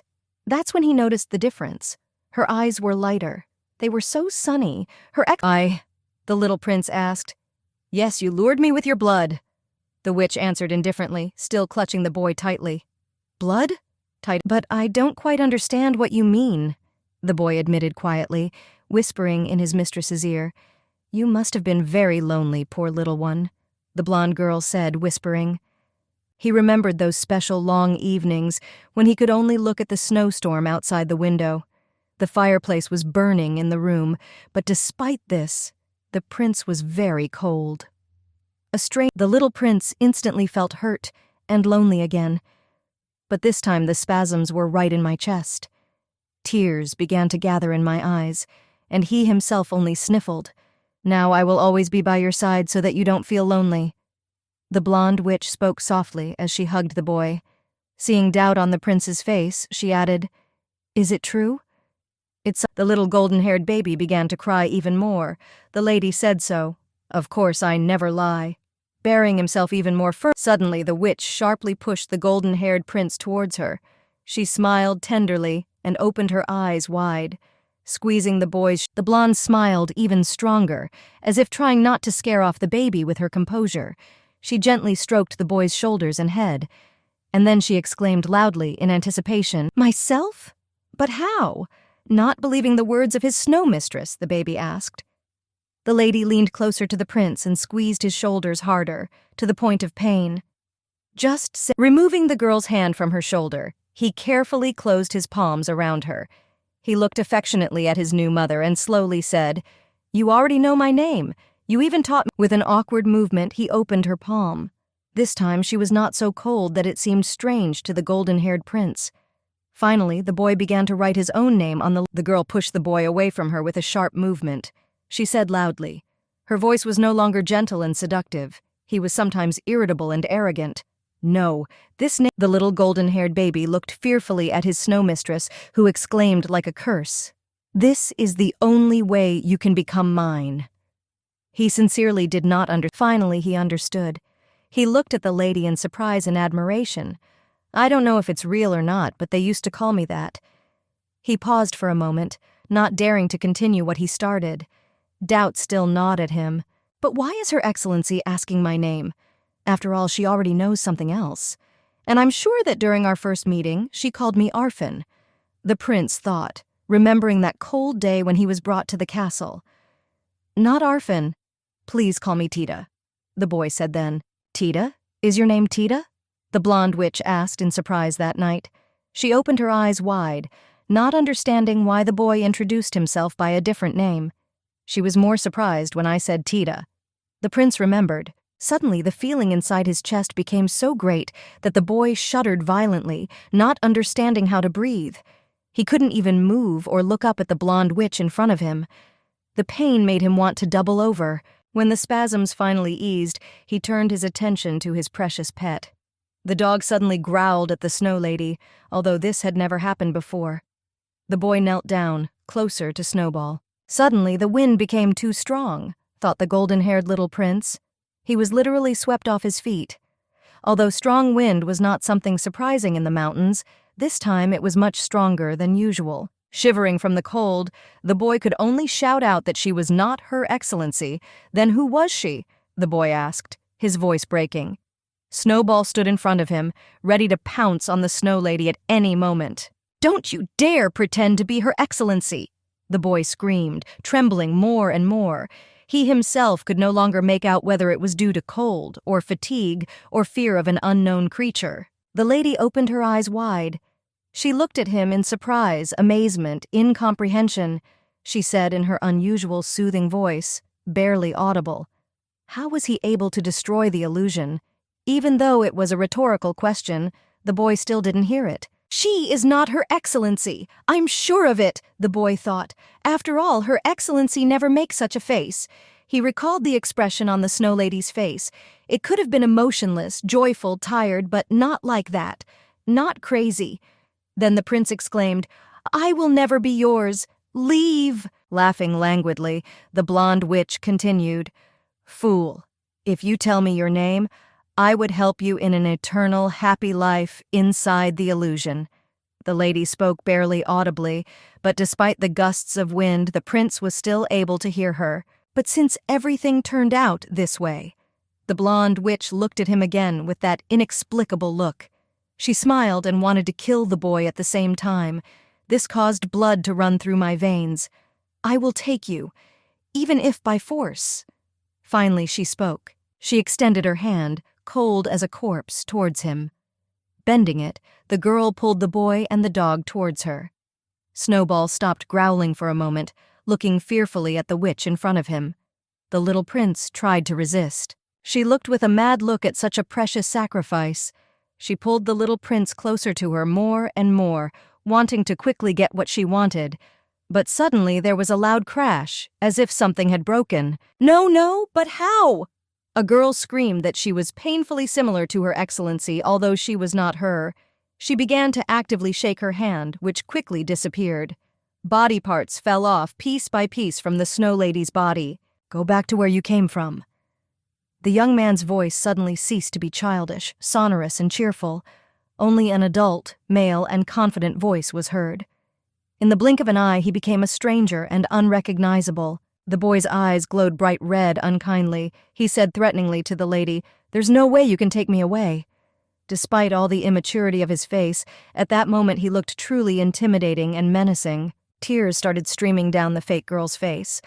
In her mind, she laughed and thought, so it turns out that this little guy had similar power? But for the boy, she only smiled weakly and answered, your self-confidence is incredible. The sky became even darker. The moon no longer helped the darkness dissipate. The snowfall intensified. Unhappy child. The lady's voice sounded above the prince's head. Do you think that arrogant witch will truly love you? No, this will never happen. As a result, you will only be cruelly thrown out. The witch's illusion continued to speak. Despite all his apparent fortitude, the boy was still a child. He was still afraid to sleep alone in a thunderstorm, afraid to be alone, afraid to be abandoned. Scoffing at seeing how scared the little prince was, the girl decided to continue. You will see. You will still remember me. Then, looking into the guy's face, she said thoughtfully, someday you will be mine. Suddenly, all this time, only the growling pet attacked the fake snow lady. He tore her dress on the remaining hand and then bit the cold blood. It seemed like she wasn't even bleeding. Watching the explosion in surprise, the young man with red eyes could not move. On the one hand, there was relief. Everything was finally over. It was worth getting home as quickly as possible. Until your real snow mistress. But something still bothered him. Suddenly, the pain in his body became simply unbearable for the boy. He screamed at the top of his voice, hoping that they would hear him, help him, and save him. But until this happened, the boy could only slowly bleed to death in the snow. Crying in pain, the little prince tried to open his eyes, but when nothing happened, he moaned pitifully, slowly muttering to himself, I cannot see anything. Eyes, what happened to them? Where is Snowball? What about him? My heart is very warm. Suddenly, only one image came to his mind. Tida. She spoke tenderly. Tita! The familiar voice called the little prince again. Why did she come to his thoughts at that moment? Perhaps she can cope with his pain? But the smiling image of the blonde maiden did not disappear from the boy's head. But suddenly he was able to open his eyes. Exhaling heavily, the boy realized that he had no more strength left. No matter what. Neither is it to move or think about anything. My vision started to get dark. The landscape around him became increasingly blurry and indistinct. Your Excellency. That was the last thing the golden-haired boy said before he lost consciousness. His faithful dog sat next to him. He whined pitifully, hoping that at least somehow he could help his master. The girl stood in the middle of the library. She held a book in her hands and slowly flipped through the pages, completely immersed in reading. Suddenly, a rustling sound was heard. The source of the noise was in a distant corner. Cleet did not pay attention to the rustling and continued leafing through the book. After turning over another page, the girl came across some rather interesting information, so she held her gaze longer, reading every word. The book told about the cockatrice, a monster with the head of a rooster. The girl thought that the roosters looked quite luxurious, so one of them would definitely appeal to a child of Tida's age. Cleet was completely lost in thought. The next page said that with the onset of puberty, the fighting instinct of this animal awakens. Thus, he can be dangerous for such a small child as Tida. The girl was perplexed. Realizing that the idea with the rooster monster was a failure, the girl decided to turn the page. There she saw information about a very smart monster who even knows human language. His name is Seishi. The girl thought that with Seishi, he could even play with dolls. But, to her great regret, the next paragraph said that Seisha is very cunning, so she always tries to defeat the owner. The girl sighed and decided that this option was also worth skipping. The witch was disappointed. The thought crept into her head that perhaps the monster was really too much for a little boy like Tida. Clayt closed the book and put it back on the shelf. Today's monster research didn't give her any results. She thought that Snowball could not replace Tight with a person with whom he could communicate. It seemed to the girl that this was the reason why the boy was always hanging around her and annoying her. Therefore, the witch decided to find him another friend, but to no avail. The witch spread her arms to the sides and sighed again. The girl said out loud that her expectations were too high. If this boy was afraid even of Snowball, it seemed impossible to her that he could cope with a real monster. The girl was tired after rereading almost all the books about magical creatures that were on the shelves. She understood that it would be difficult to find another monster as malleable and intelligent as Snowball. Cleet lay down on the bed to rest a little. Then she remembered something that immediately made her sit up. There were also magical plants. The girl propped her head up with her hand and began to think about what kind of plant could have such a developed intellect as to pass for Tight's friend. In her mind, although both were monsters, plants should be much more obedient than animals. Another plus was that if you take good care of them, a flower can grow. Another advantage of the plants was that Cleet could use their flowers in her research laboratory. She was already imagining how she was preparing new dangerous potions from poor plants that had their own consciousness. The girl thought that if it suddenly turns out that Tida has the ability to grow plants, she could take him as an assistant in her laboratory. But to do all this, she needed to find the right plant. Edmund ran into the room, interrupting the mistress's thoughts with his appearance. He loudly called for Her Excellency and looked extremely tired after a long run. The witch flinched at how abruptly the butler burst into her chambers. The witch asked loudly and reproachfully what could have happened that the butler didn't even knock. The man did not listen to her complaints to the end and loudly said that he could not find Mr. Titu. This news made the girl even more scared. Cleet said there was nothing to worry about. The boy might just be playing somewhere. But the butler again did not listen to the end. His speech was hasty, and excitement could be heard in his voice. He said that he could not find him for several hours, and besides, today was a difficult day. This day was the day of the rising of Tibek, the full moon of the 13th month. Hearing this, Cleet's eyes also filled with excitement and widened. The girl shuddered. Now she, too, became afraid for the boy. He could have run into trouble. The witch quickly realized what she needed to do. She turned sharply and looked at the butler, saying that the time for sunrise had not yet come. Her voice trembled, because on the day of moonrise, after sunrise, there was no longer a chance of getting Tida out. Cleet said that if you hurry up and look for him. But the girl did not have time to finish her sentence. The room was pitch dark, but now her hair was illuminated with white light. All the girl's hopes were shattered. Noticing that the lighting changed sharply and the room became brighter, the witch turned towards the window. Edmund and Cleet looked in shock at the sky, which was now illuminated by the white light of the celestial body. Cleet couldn't believe that the moon had already risen. On the last full moon day of this year, the girl and the butler gazed at the moon. None of them could have imagined that they would be so scared just by looking at this giant white ball in the sky. Also, the day of rising of the full moon was called the day of rising of Tibek. Tibek was the protector of spirits. The spirits received the power of this mud moon, lost their restraint, and splashed out all their power to the fullest. Truly a terrible phenomenon. And the witch never followed the calendar of these full moons, since nothing threatened her. But Tida was different. Tida was a very young child, and Belos was right now overflowing with magical energy, which had a huge influence on him. The girl became gloomy. She said in a gloomy tone that she forgot to tell the boy not to go out tonight. Edmund intervened in her self-searching monologue. The man announced that he had said something, but something told him that he needed to pay more attention to it. Clété turned to the butler again. The girl said that they later decided who was to blame, but now there are more important things to do. She also asked where Snowball is now. Edmund replied that the beast was also not visible. The man dared to assume that he was now next to Mr. Tida. The witch was happy about this. If Snowball was next to the boy, then they could already avoid the worst outcome. This thought made my heart warm, but the problem was still a problem. The boy was somewhere outside the walls of this castle. She didn't want to believe it, so she ordered Edmund to search all the rooms of the castle one more time, or better yet, two. The girl herself went to look for the boy on the walking path in the garden. Edmund quickly disappeared from sight. The moon shone with a treacherously bright light. The girl went out into the garden in search of Tida. It was snowing outside. It was windy and nasty, but she was not used to this. Now the main task was to bring the boy back alive and healthy. At the same time, Edmund ran down the corridor at breakneck speed. He loudly called out to Mr. Tida in the hope that he was simply hiding somewhere and would now appear in the middle of the corridor. His hurried steps echoed between the walls. The Archduchess also walked hurriedly along the path in the garden.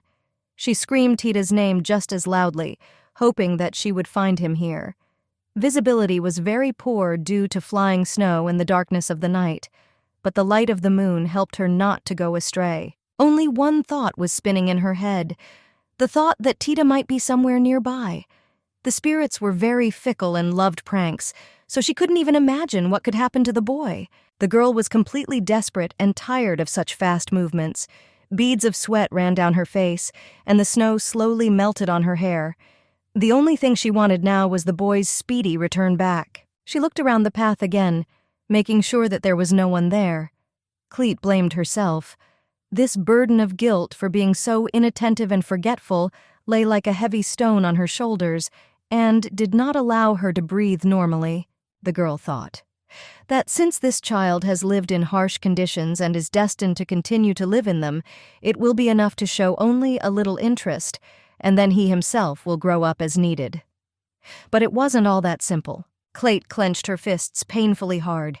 She did not want to believe that the cold lands of Belos would ultimately destroy the boy. He was lost all alone, surrounded by monsters and permafrost. What could be worse? In her mind, she wanted the boy to be safe.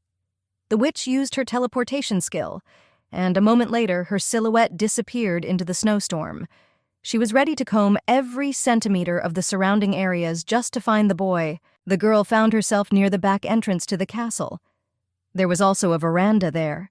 She landed gently on the ground after a teleportation spell launched her into the air. Cleit continued to hurriedly look around her surroundings. To her great happiness, after some time, the girl heard the puppy whining. She turned around quickly to see if it was Snowball. Now she wanted to believe that it was him. After all, if the dog is here, then Tida is also somewhere nearby. The girl's eyes widened when she realized everything that had happened and saw the picture that opened before her eyes. It was terribly scary. The girl's hands began to tremble. Now her accusations against herself have become even louder. There on the ground, right in front of her, lay Tida. His hands turned blue from the cold, and his golden hair was now covered with snow. His dog stood next to the boy and continued to whine. He was shaking all over from the cold. The fact that he could still stand on his paws was his small feat. Cleit picked up the boy in her arms and thought that his breathing was rather weak, and his temperature had dropped significantly. This was clearly not a good sign. It was necessary to bring him to consciousness as soon as possible. Tida trembled in her arms. The girl understood that his condition was even worse than she had imagined. The boy looked as if he was about to take his last breath, and this really scared the witch. The girl decided that she needed to take him to a warm place as soon as possible. She was about to use the teleportation spell again. Snowball stood at her feet and also continued to tremble and whine from the unbearable cold. A few seconds later, she found herself next to Edmund, who continued to run aimlessly through the corridors in chaotic directions, trying to find the boy. The man noticed that the girl was holding Tida in her arms. The butler was glad that the gentleman was found, but then his face changed again and darkened. He noticed in what critical condition the young gentleman was lying in the arms of the Archduchess. The girl shouted to Edmund to quickly find a place to put Tida. The witch cast some kind of spell in an incomprehensible language, which somewhat resembled a mixture of Korean and Latin. A clot of green energy appeared in her hand, increasing in size every second. The girl continued to utter unintelligible words, and then put her hand to the boy's forehead. He looked very sickly. He was either thrown into a fever or his skin became cold and pale, like that of a dead man. The witch did not know what to do, since the boy did not react even after she used a powerful restorative spell on him. Hearing this, Edmund became completely desperate. He was already thinking about how he would justify himself to the Emperor if he abruptly announced to take his son. Cleit added that if this miracle spell does not work, then there are some problems in his soul. And if the boy's soul is damaged, then some strong monster tried. This frightened the butler, and the witch herself was no less frightened. Edmund went to extremes and suggested that the spirits could take the master's soul. This was the very outcome that could not even be thought about now. too real and too scary to be this very reality. After all, in this case, this boy will never be able to wake up on his own again. Hearing this, the butler sighed. It would be better if he did not make this assumption at all. Cleet sat over the bed where Tida lay and tried to figure out what to do next. Suddenly, an idea came to her mind. The first and only one of all time. There was no time to think, so she sharply called out to the butler. He reacted just as quickly and responded to Her Excellency's call. The girl, in a cold and gloomy tone, told him to stay here and observe Tida's physical condition, and she herself was going to go and personally search for his soul. They had no other options, so the girl was completely confident in her abilities and words. In the middle of a dark, mysterious room stood a girl of unearthly beauty, the Archduchess herself. Her hair fluttered beautifully in the wind. At the same time, strange voices haunted her. "Mother, I feel lonely, hurt.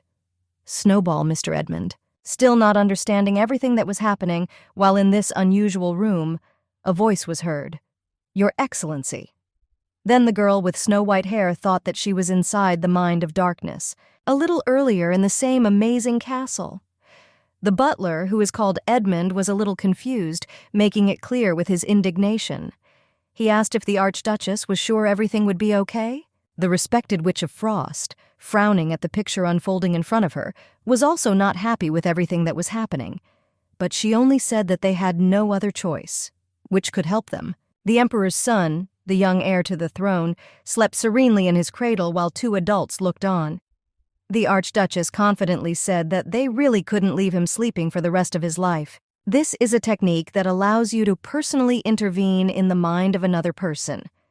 Although it takes some time, and also allows you to penetrate someone else's subconscious, it can be dangerous for those who have fallen asleep in eternal sleep. Clete closed her eye and concentrated all her magical power on getting into Tida's mind.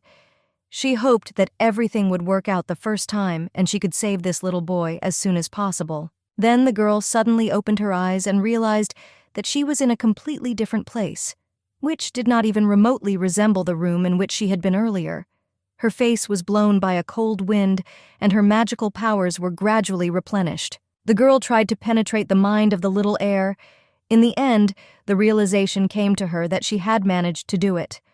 The Snow Witch calmly exhaled and said how good it was that she was able to get there safely. Mentally to herself, she said that of course Clete had used this technique several times, but this was the first time that she used the magic of consciousness not on the physical body, but on the mind.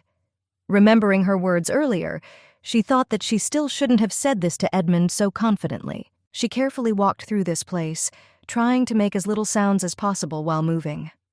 Now she already regretted that she had given the butler a promise that she would save the boy. Now she wasn't sure of anything. In this beautiful hall, which was actually the mind of a young boy, cold and monotonous footsteps were heard. The Archduchess knew that this was her only option, and she could only try. Suddenly, the room was suddenly filled with a strange radiance. It seemed that this light was absorbing everything around, destroying the visions and erasing this place from the face of the earth. Perhaps this light was the only thing left of the kind Tida she knew. Then a blinding light caught the Snow Lady's eyes, which made her recoil and scream. It was not just a bright light, but a piercing beam. Because of this, the girl quickly closed her blue eyes. Blue Eyes opened her eyes with caution, because she again began to hear voices repeating, "Her Excellency." The Archduchess seems very intimidating, and the way she speaks is very scary. Playing with dolls, a game of doing nothing, tired, boring. The girl was surprised that these were all Tida's thoughts. The thoughts kept going on. Still, I like Her Excellency. I like her more than anyone in this world, even more than my mom. These thoughts made the Archduchess shudder and wonder. The unearthly beauty of the Snow Witch of these cold lands blushed awkwardly, coughing and thinking how lucky it is that Edmund is an ordinary person. If he had heard this, he would have been making fun of the poor girl for 10 years. The girl resolutely pursed her lips. She pulled herself together and quickly walked further through the fantastic space, silently saying to herself that she didn't have so much time to chill in this place. She needed to concentrate. The girl quickened her pace, trying to find Tida as quickly as possible. She believed that he was waiting for her somewhere at the end of this long and dark path. Cleet herself couldn't believe that she was walking through the corners of a child's mind. Desperate screams pierced the mind of the little heir to the Emperor like shards of ice. It was the Snow Witch who was trying to reach him. "Tida, Tida, if you are here, please answer me!" Arriving in confusion, the Archduchess listened to the thoughts that became more and more numerous. They seemed to be muttering something. "Mom never comes back, but everything will be all right, since I have Her Excellency. I would be glad if she hugged me again." The Snow Witch's hands shook as if she were being pierced by thousands of needles. She thought, are these exactly the feelings a small child might experience? It was the first time she had seen such lonely and sad thoughts. Thoughts, in turn, did not stop. What if she leaves me? Will I be able to become a useful child? The girl realized that she had problems. Neither she nor Tida, none of them will ever be able to wake up. She screamed his name loudly again. "Tida!" She shrilly screamed his name again. If the boy could hear her, he would have heard it already. The girl was ready to lose her voice, trying to shout out to the boy if it meant that he would return alive and unharmed. Carefully feeling the walls, she thought to herself, where could he be hiding? The more time passes, the higher the likelihood that the soul of the little heir to the Emperor will simply disappear without a trace. Remaining confused, she had nothing left to do. Sighing heavily, the Archduchess plunged into thought. Her gaze slid to the side, and she muttered to herself, "It seems I was mistaken, and I no longer feel any traces at all." Clete looked down, not wanting to look up, somehow afraid of what might come her way. The witch heard strange rustling noises around. These sounds were very similar to the sounds of a burning flame. Remaining in her thoughts, the snow-white girl wondered if she should finish for today and then again tomorrow. Then a strange thing rushed past her. She was immediately overcome by the question, what just happened? A path of magical energy appeared before Clate's eyes. It was she who made these sounds of burning flames. The girl decided that she needed to follow the trail left by this bizarre, previously unknown to her magic. The girl quickened her pace, realizing that now every second counts, and she absolutely must not lag behind the magical purple path. The heels of her shoes clicked on the floor at a frantic pace, and the hem of her dress fluttered in the air. Clete thought that if not now, then she would never be able to find out what it was. The girl sincerely did not understand what this violet ray was and why it was trying to lead her somewhere. Thinking about it, she picked up her pace again. The witch could no longer run. Her strength was leaving her. She still had not used any magic, but ran only with her own efforts. After running for such a long time, the girl began to choke and finally stopped to catch her breath. Out of breath, the Archduchess stopped, looking around the unknown territory around her. She suddenly realized that she had gone too far, and that mysterious energy that she had been pursuing had disappeared without a trace. The girl had only two options in which this guiding thread could break. The first option was that the one who created her was defeated, and the second was that she reached her destination. The girl wanted to believe in the latter, so she looked around. Clete still didn't understand what it could be. This purple path was not like the power of any spirit she knew. She was completely lost in thought, trying to understand what she was dealing with. Ignorance only caused her fear. Strange voices were suddenly heard around the girl. It seemed like someone was muttering something unintelligible. She began to tremble from the fear overwhelming her body. With every second, the muttering became louder and more terrible. The girl found the strength to turn around and take another look at the room. There, in a distant corner, stood a tall and massive monster with a murderous aura. At first, the girl thought that this monster was hostile, but then she remembered something. This monster seemed to be Tida's subconscious. The girl understood this because there could be no one else here, in Tida's mind. The witch decided that it was very dangerous and should not be touched. The red monster began to growl. The girl concentrated magical powers around herself, finally deciding that it was time for her to go back. Today did not bring results. She did not meet anything except this monster. And if she had waited a little longer... Clete did not have time to finish her thought when the bath of her magical energy was torn apart by this red something. Before this, no one even dared to try to defeat the witch in battle with magic. because everyone knew that she had no equal, but now she was attacked by some kind of monster. The girl did not expect such a turn of events and sincerely did not understand how she could even find herself in such a situation and why today. She barely covered herself from the blow. Her last memory from there was how her barrier magic began to crack like broken glass. It was truly scary. What colossal strength this monster must have had to break through such a powerful spell. Cleet lay with her eyes closed, trembling. In reality, this fight didn't look as epic as it did in Tida's mind.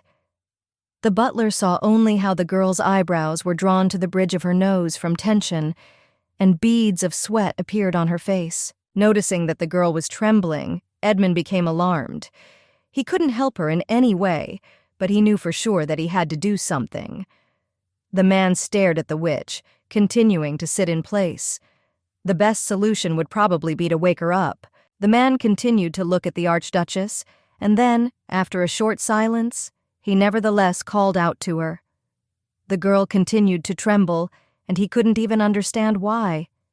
Edmund, unfortunately, did not possess any magical powers. Meanwhile, Cleet still hadn't woken up. She was still in Tida's mind. The girl rose from her knees and wiped the blood from her mouth with her hand. She was ready to continue the fight with the monster, even if it threatened her death. The witch thought that this was impossible. She continued to stare at the monster, but recently appeared in front of her and she couldn't believe her eyes. Her guesses about him were too absurd to be true. The girl looked at this huge red monster and thought that she had never in her life heard of the existence of such a strong subconscious that it is even capable of. The monster was growling at the girl and was clearly in an aggressive mood. This something could even influence the physical body. What can I say? It was so strong that it easily repulsed all the attacks of the witch, who had lived in the world for more than 200 years. And this is just the subconscious of a little boy. What was he hiding in himself? Something started to sound sharply and loudly, and the girl reacted too late. A moment later, a new blow from the strange creature hit her body. She opened her eyes wide in pain and surprise and could not believe that she was fighting with her subconscious. And then the blow happened again. Now his strength was enough to throw the girl to the other corner of the room. She hit her back painfully against a column. The knock echoed throughout the room and the monster was ready to attack again. The witch was trembling in pain, but after several blows she was no longer so scared. Blood dripped from the corner of her mouth. Raising herself slightly onto her arms, Cleet had a strong desire to cough up blood, which she did. The girl could not believe that this monster anticipated her defensive tactics and continually changed its style of attacks. This got on her nerves and made this monster invincible in her eyes. Cleet glanced at him furtively. Was this really Tida's strength? If everything was as she had just imagined, then this boy had enormous strength, capable of killing several magicians with just one blow.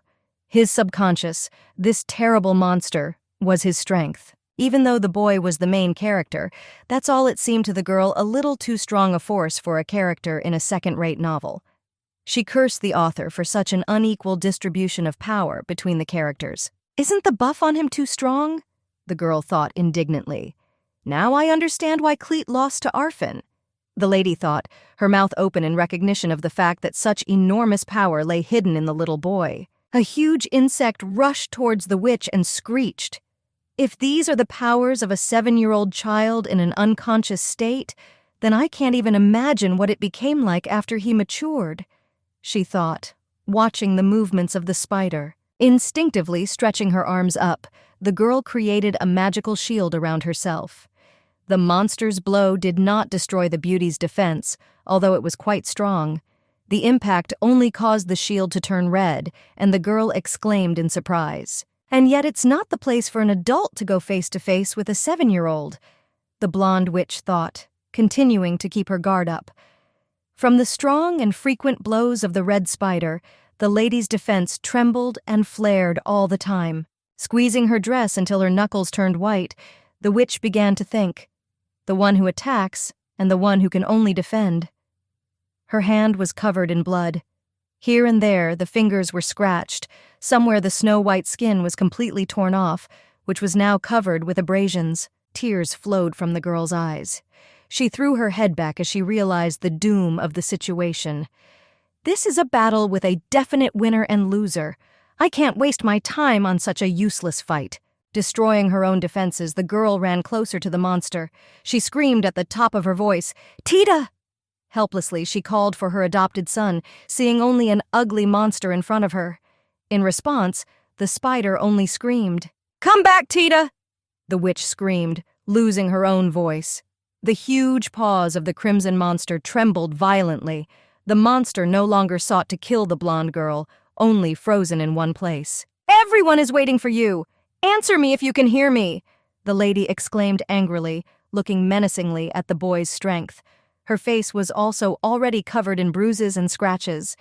The chin was completely broken, and there was almost no skin left on the cheeks. But the monster's delay did not last long.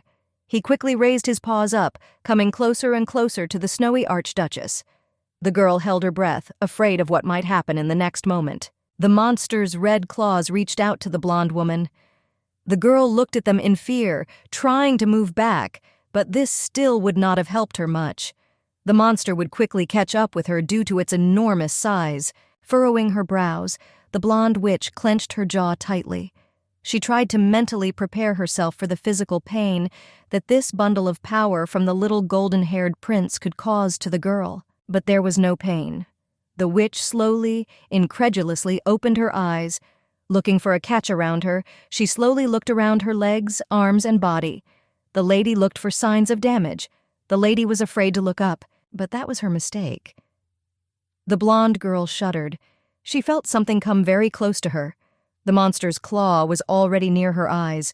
The witch could only look at her in amazement. What? Why did his attack stop? The girl thought in confusion. The lady breathed out a sigh of relief and looked at the monster's trembling paw. The spider slowly removed it from the face of the cold-blooded archduchess. Suddenly, the ice on which the girl stood began to crumble. Thick shards of cold ice broke off one by one. The lady did not understand what was happening, but she clearly felt the ground disappearing from under her feet. The girl tried to recoil and move away from the cracking ice, but the cracks spread too quickly to everything they saw in front of her. Then the girl heard the last sound of breaking ice. The lady realized that she no longer felt support. Something pulled her down, under the ice with a strange force. She fell slowly, not daring to cope with such a strong wind around her. He didn't even let her breathe, but maybe it was because of fear. She fell into cold, icy water. Like a weak-willed doll, she floundered in the depths of the reservoir.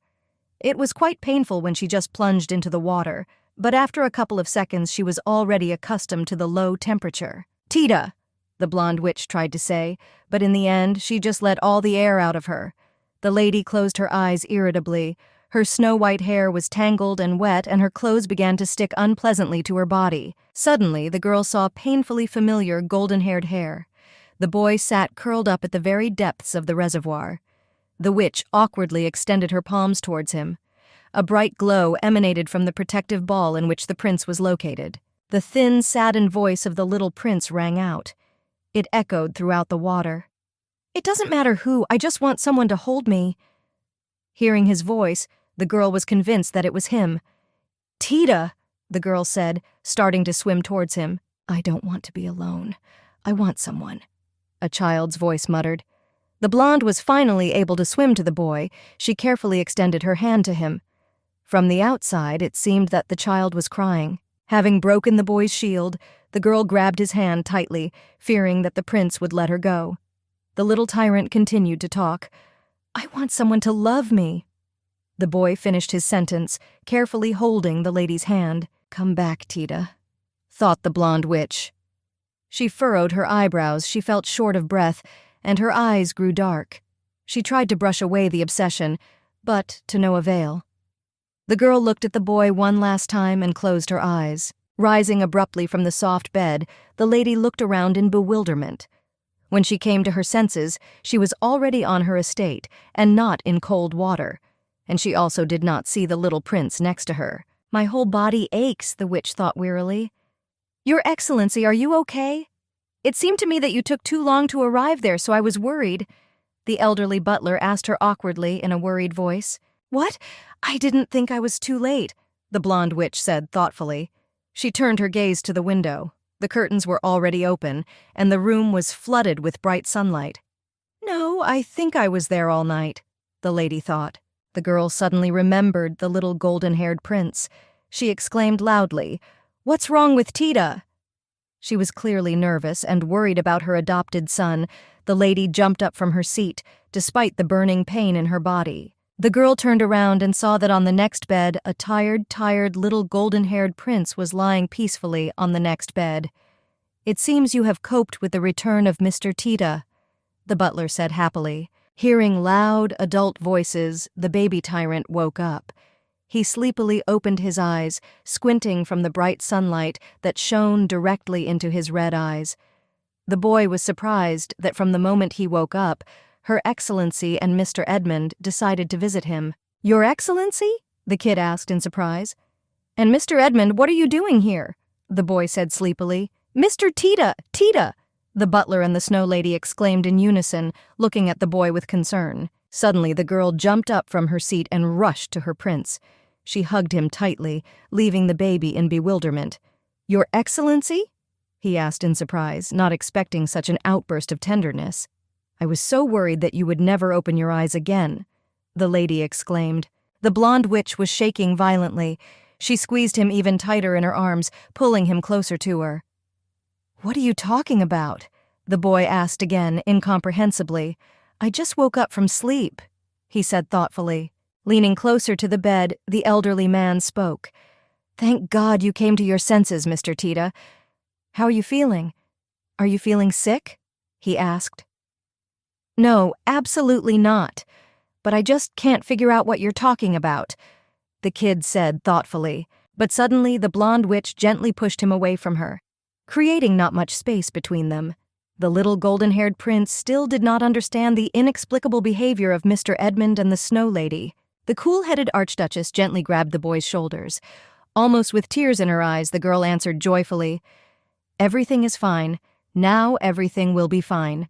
The boy watched her actions in fascination. "Because from now on, I will hug you even more often," the fair-haired witch cheerfully exclaimed. From such affectionate words, the boy with red eyes blushed greatly, and he, not believing what was happening, delved into every word he said. But the happiness did not last long.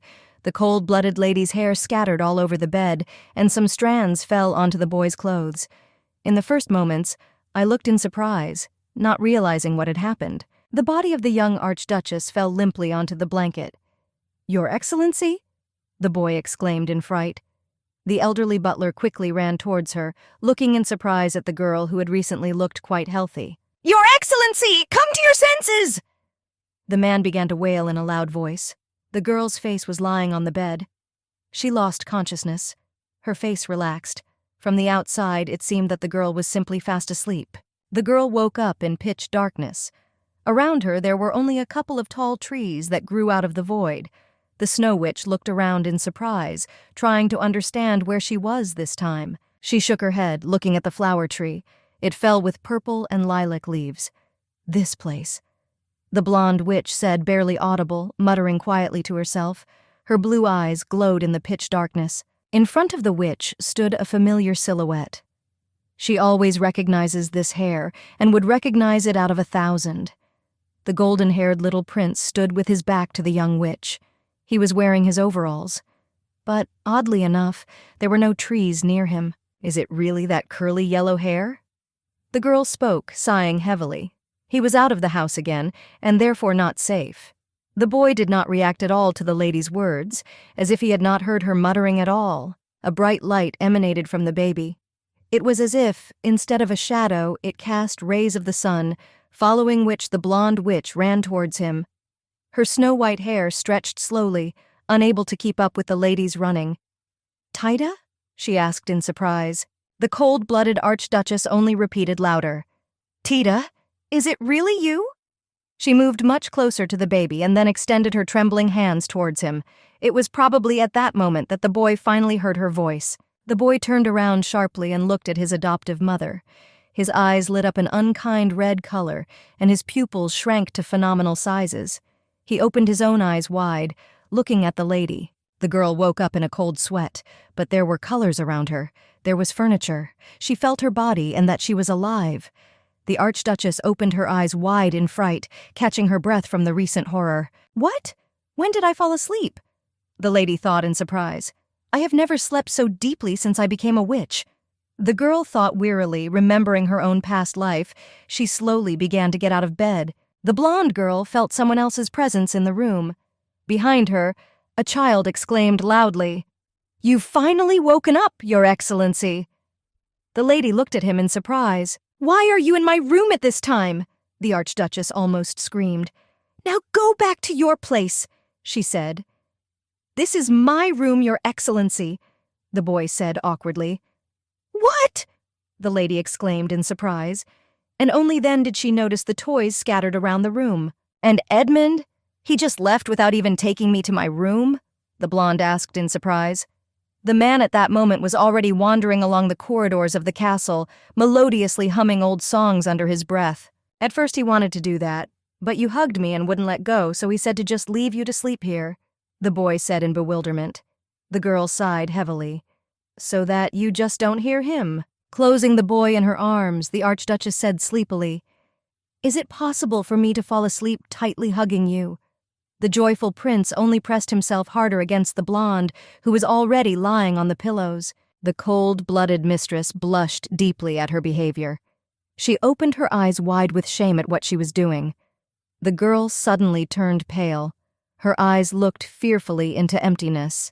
"And how long did I stay in this situation?" the lady asked awkwardly. The boy answered thoughtfully. "I think about 12 hours, the girl thought. "I want to lose consciousness again." "Your Excellency," the prince exclaimed, "but I feel so warm and pleasant." She realized bashfully. It was a bitterly cold night, even for the castle. Somewhere in the back of the witch's workshop, a potion was being brewed. It was an unpleasant, bright green color. There was also a strange aroma coming from him. It had been cooked for a long time, and therefore now it was only barely audible bubbling. In the same room, a blonde witch sat all alone. She warmed herself on such cold days near the burning fireplace. From time to time, that little tyrant kid would also come to her, but this time no one dared to come to her. The girl sadly looked at the dying fireplace, thinking about yesterday's dialogue. It was difficult to say that she was not at all worried about the boy, but she herself did not really want to admit it. Scrolling through different versions of events, the lady decided to remember yesterday in more detail. Last night, a lady came into the little boy's bedroom. Talking about what happened, the boy was clearly nervous. It was a little strange. He spoke stuttering.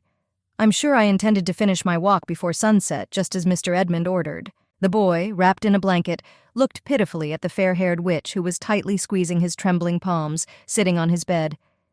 "But when I passed by a garden with roses, everything around suddenly became dark." Then, lost in thought, the guy stopped for a few seconds, but then continued.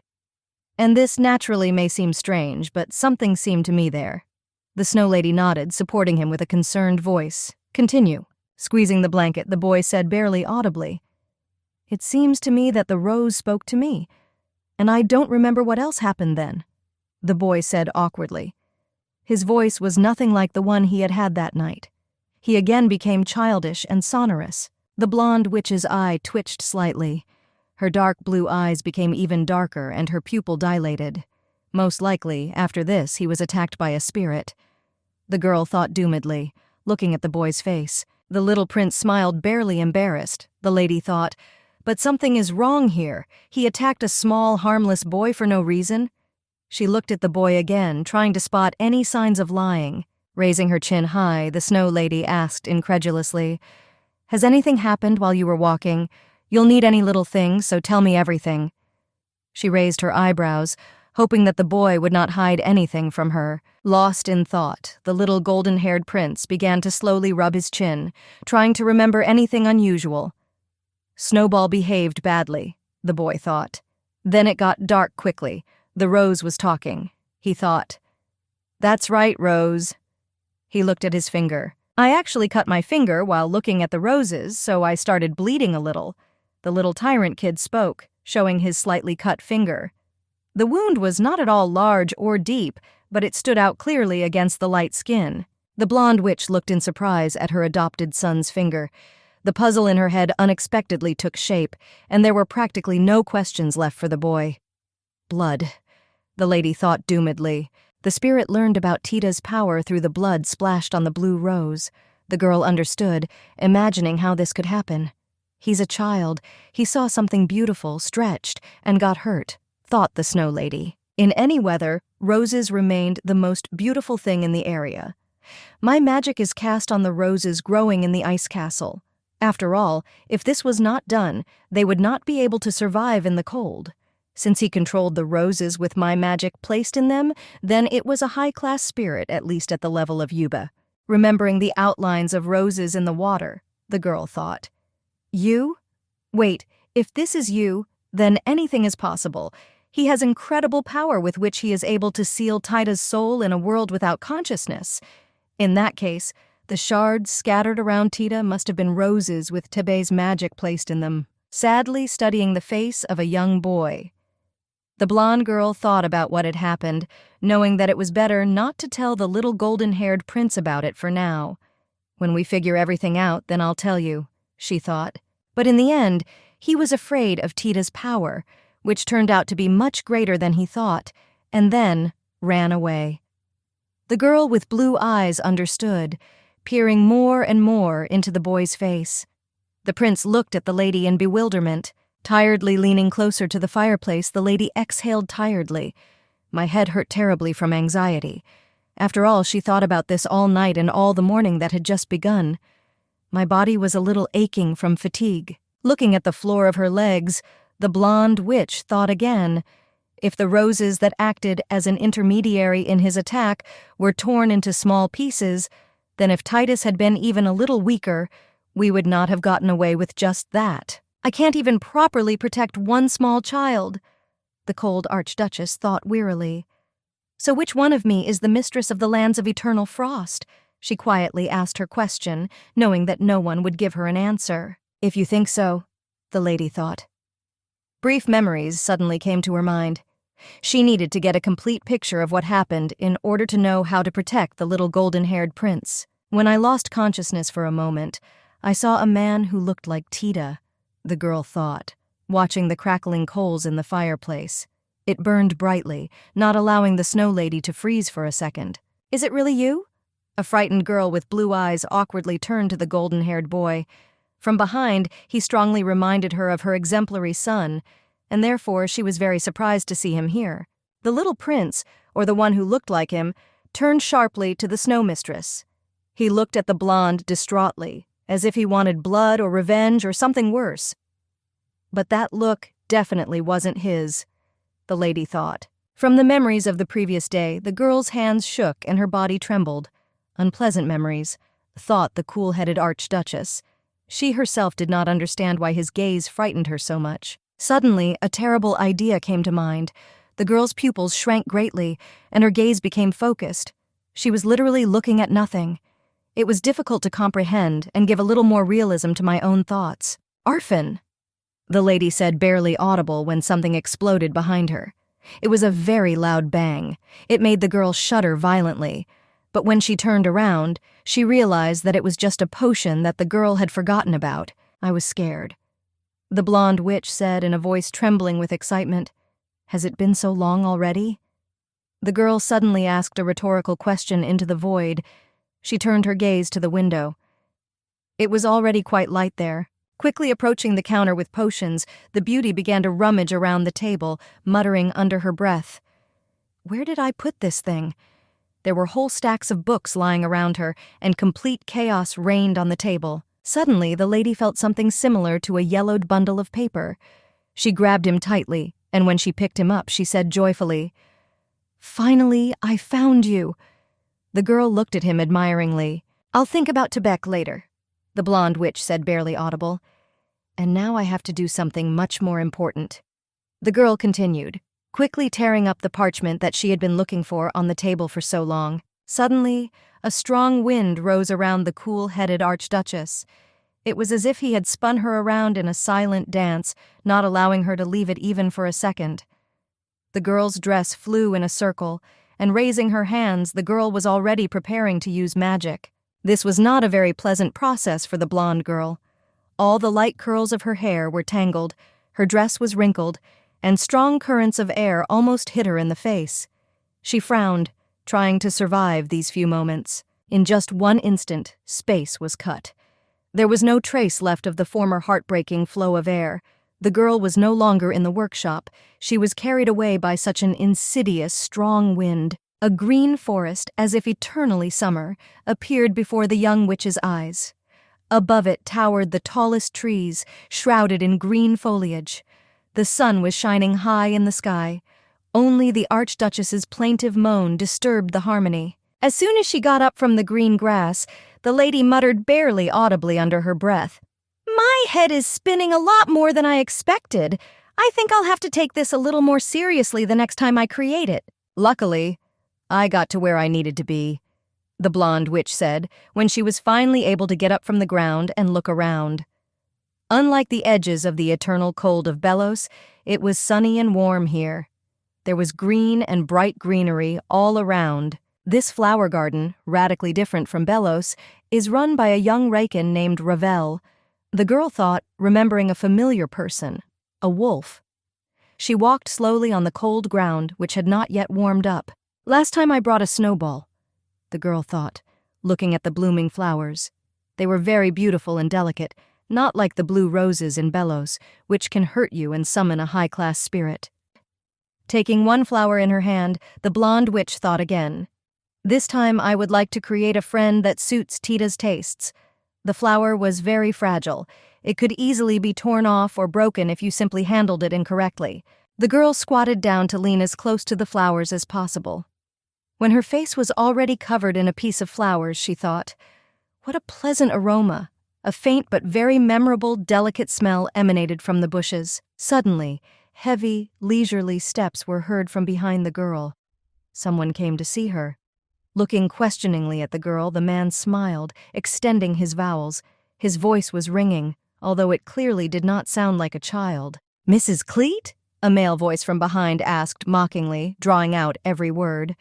The blonde girl, not expecting to meet anyone here, quickly turned around in surprise to look at the uninvited guest. When the lady turned around, the man exclaimed loudly in victory, "Still, I turned out to be right." At first the Archduchess did not understand who it was, because the silhouette stood far enough from her, and therefore she could not see him. Approaching a little closer, the cold-blooded lady saw how the man's ears sharply rose and perked up, like dogs when they are happy about something. He had blonde hair. Raken, the girl thought. He smiled widely, showing the lady his snow-white sharp fangs, as if they could load someone with them.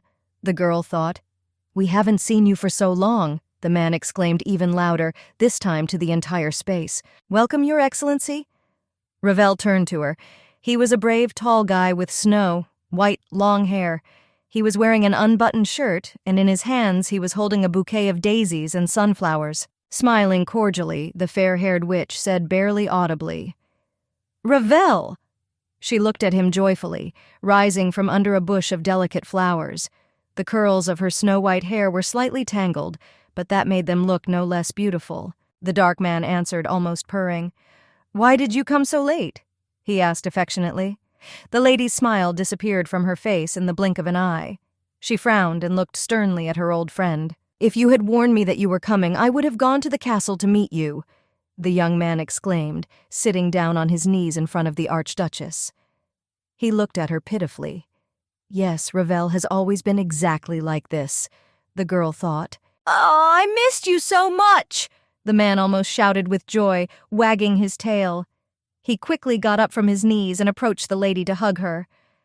"What kind of disgusting tenderness is this? Move away!" the lady asked, pushing him away from her. To push the guy away from her, the girl had to grab his cheeks. In response, the man only laughed quietly. He is the grandson of the head of the Raken family, but he loves plants more than meat, which is why he was known as an eccentric even among his kind. From early childhood, he became very attached to plants, the fair-haired witch thought, remembering the old days when this mature man was still just a baby who loved to lie in the fields with flowers. Therefore, in the end, he opened his own flower garden in these cruel lands. The girl thought, seeing in front of her a happy young man among the flower bushes. Despite his obvious differences from his relatives, he was able to follow his dream and find peace. While you were gone, my heart continued to freeze like a glacier. The young man spoke artistically, sighing tragically. He depicted a picture that seemed to be surrounded by a terrible blizzard. "What a pity! It would be nice if your face froze a little too," the lady said irritably. "Anyway, enough greetings," the blonde witch continued coldly, turning sharply away from the dark-skinned youth. "I need to see flower trees. Monsters will do too. I decided to add a girl for clarification. Recently, a fair-haired beauty asked a boy, 'Tida, do you like flowers?' That evening, it was terribly cold, and a strong wind was raging outside the window, and therefore the girl came to the golden-haired prince to help her fall asleep." "Yes," the little tyrant exclaimed enthusiastically. "I used to grow wildflowers from time to time." The boy spoke, watching the Archduchess in front of him. He sat under a gray, thick and warm blanket. The blonde thought for a moment. Wildflowers means how similar it is to him. She looked wearily into the boy's red eyes. "Then do you like luxurious flowers or ordinary ones?" the girl asked. Lost in thought, the young boy fell silent for a while, but then answered quietly, "Luxurious." He fidgeted under the blanket and began to chuckle, barely audibly, smiling shyly. The girl just thought, and this was unexpected, "I want to try growing a tree. But I never looked after them." The boy spoke. The lady sat next to him on the large bed. She looked at the floor, thinking about her adopted son's words. With a barely noticeable grin, the fair-haired girl repeated to herself the wish of the little prince. Luxurious wood means. She walked slowly along colorful flower garden, looking at various flowers and trees. "God, Her Excellency is talking about flowers! Not otherwise than heaven and earth will change places!" the man exclaimed in shock. He raised his hand up, looking in surprise at the cool-headed Archduchess in front of him. "Stopping," the guy said incredulously. "Does this mean that you are finally—" The girl, feeling a catch, turned sharply to him. The dark man quickly sank down, closer to the ground where the flowers were growing. "Have you finally decided to accept my love?" the young man asked in love. He was already sitting on his knees in front of the blonde lady. Deftly pulling her hand towards him, the man tried to kiss her, holding her tightly in his hand. But having correctly calculated the force, with the same fragile hand that was lips of a smug man, the girl hit him on the nose with all her might. There was a loud sound of broken bones, and the guy himself jumped a couple of steps back from the lady. The witch moved away from the boy, wiping the blood from her hands with a snow-white handkerchief. The tree must be beautiful and frost-resistant. The girl continued to speak in a cold voice, turning dissatisfied to the young man. Rising from the grass, the man wiped the blood from his face. His nose was broken, and a stream of blood flowed from it. Ignoring this, he thought about the lady's words. Even among monsters, species that bloom in the cold are rare. Besides, if it is also beautiful, it will be much more difficult to find. So you're not saying that such trees don't exist? The cost is not important. I'll pay enough. The girl spoke, frowning slightly at the sight of her slightly broken old acquaintance. She looked at the man with displeasure. Blushing, the guy said, "I don't need a fee. You know that one kiss from you will be enough for me." He deliberately emphasized the last word, showing its importance.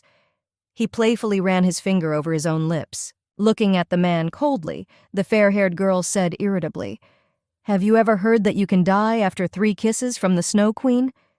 She tiredly turned away from the guy. "If I can die after your kiss, it will be even more romantic," the guy exclaimed joyfully, as if he was about to light up with happiness.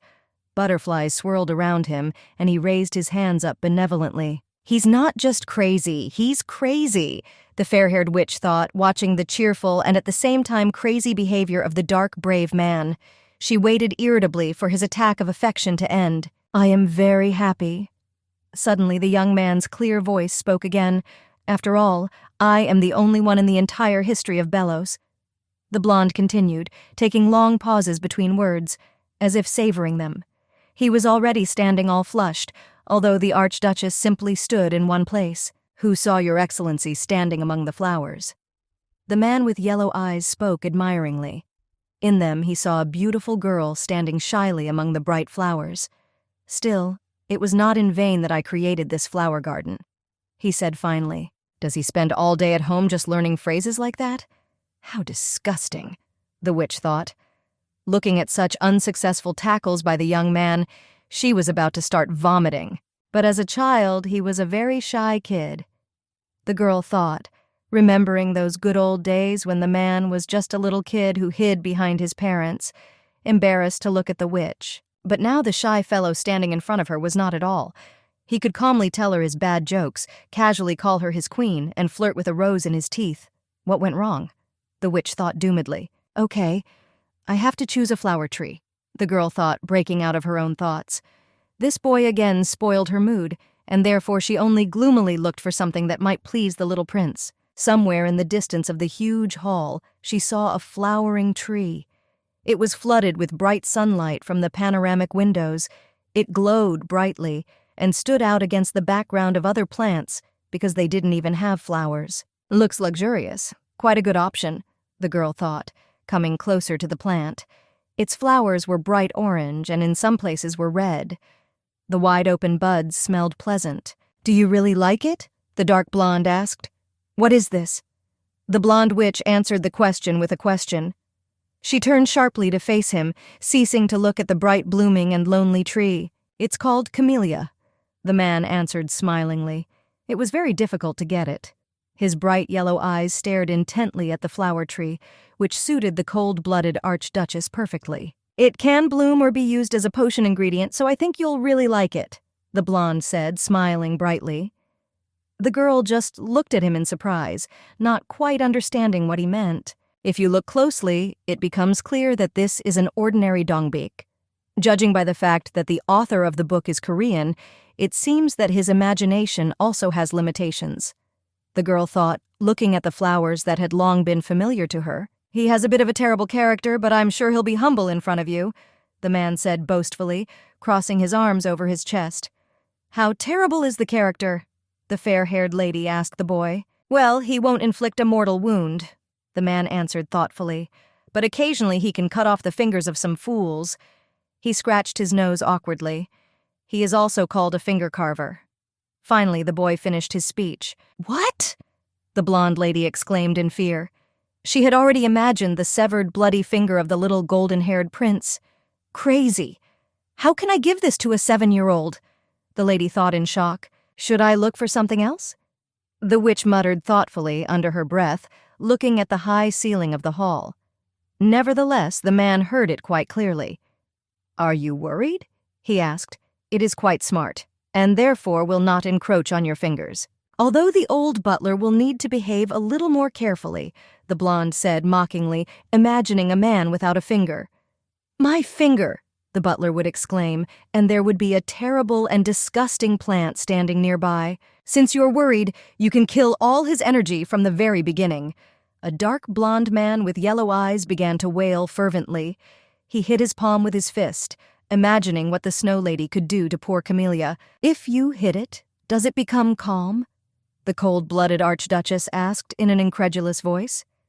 She looked at her interlocutor in surprise, slowly turning her head towards him.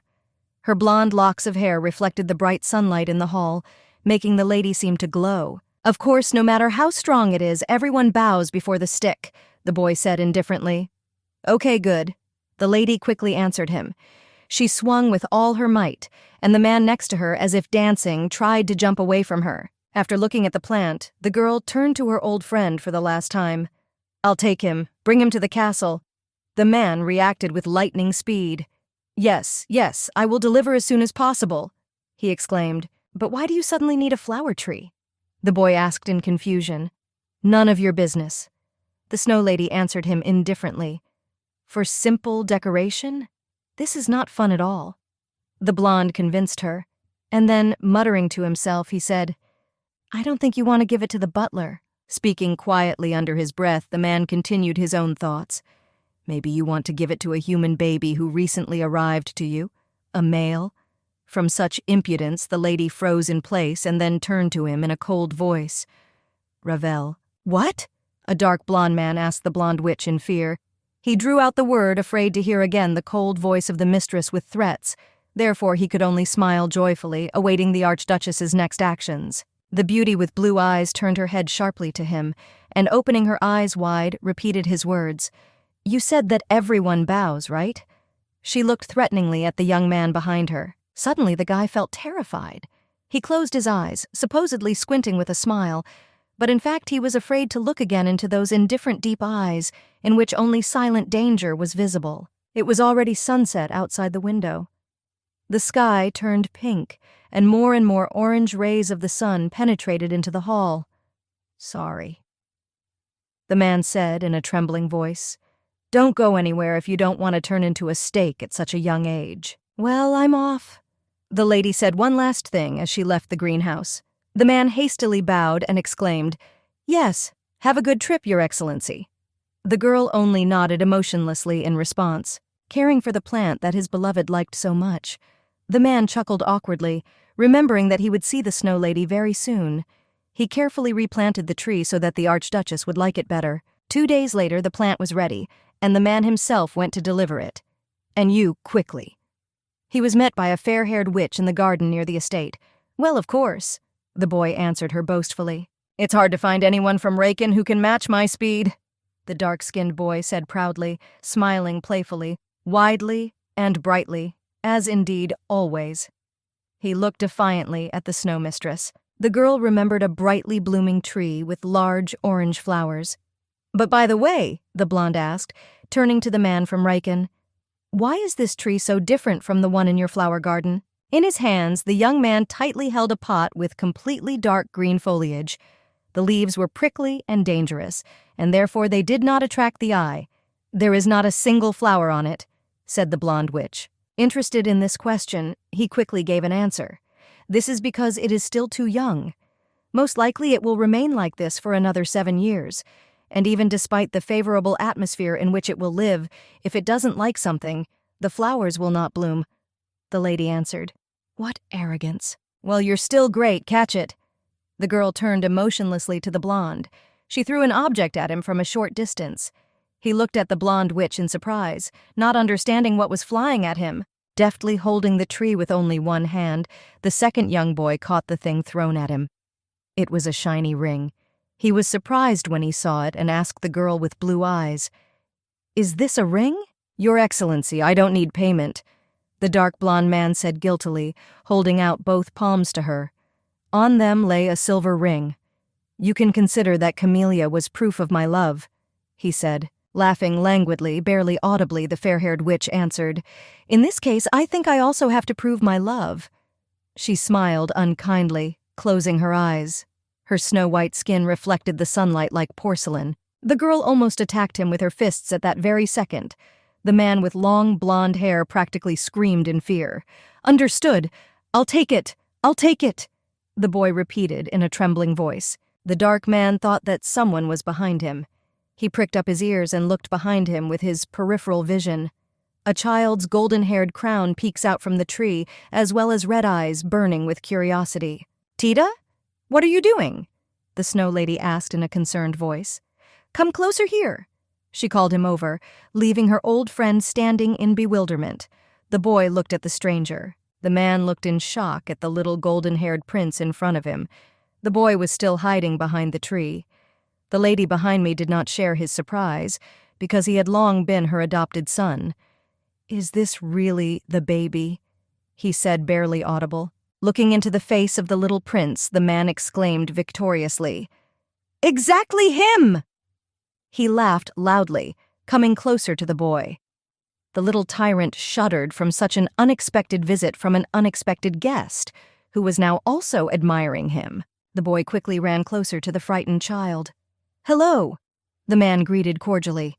"Don't do this kind of nonsense with a child, Ravel." The blonde witch standing behind the two boys wailed in a dissatisfied voice. "Dear young master, what is your name?"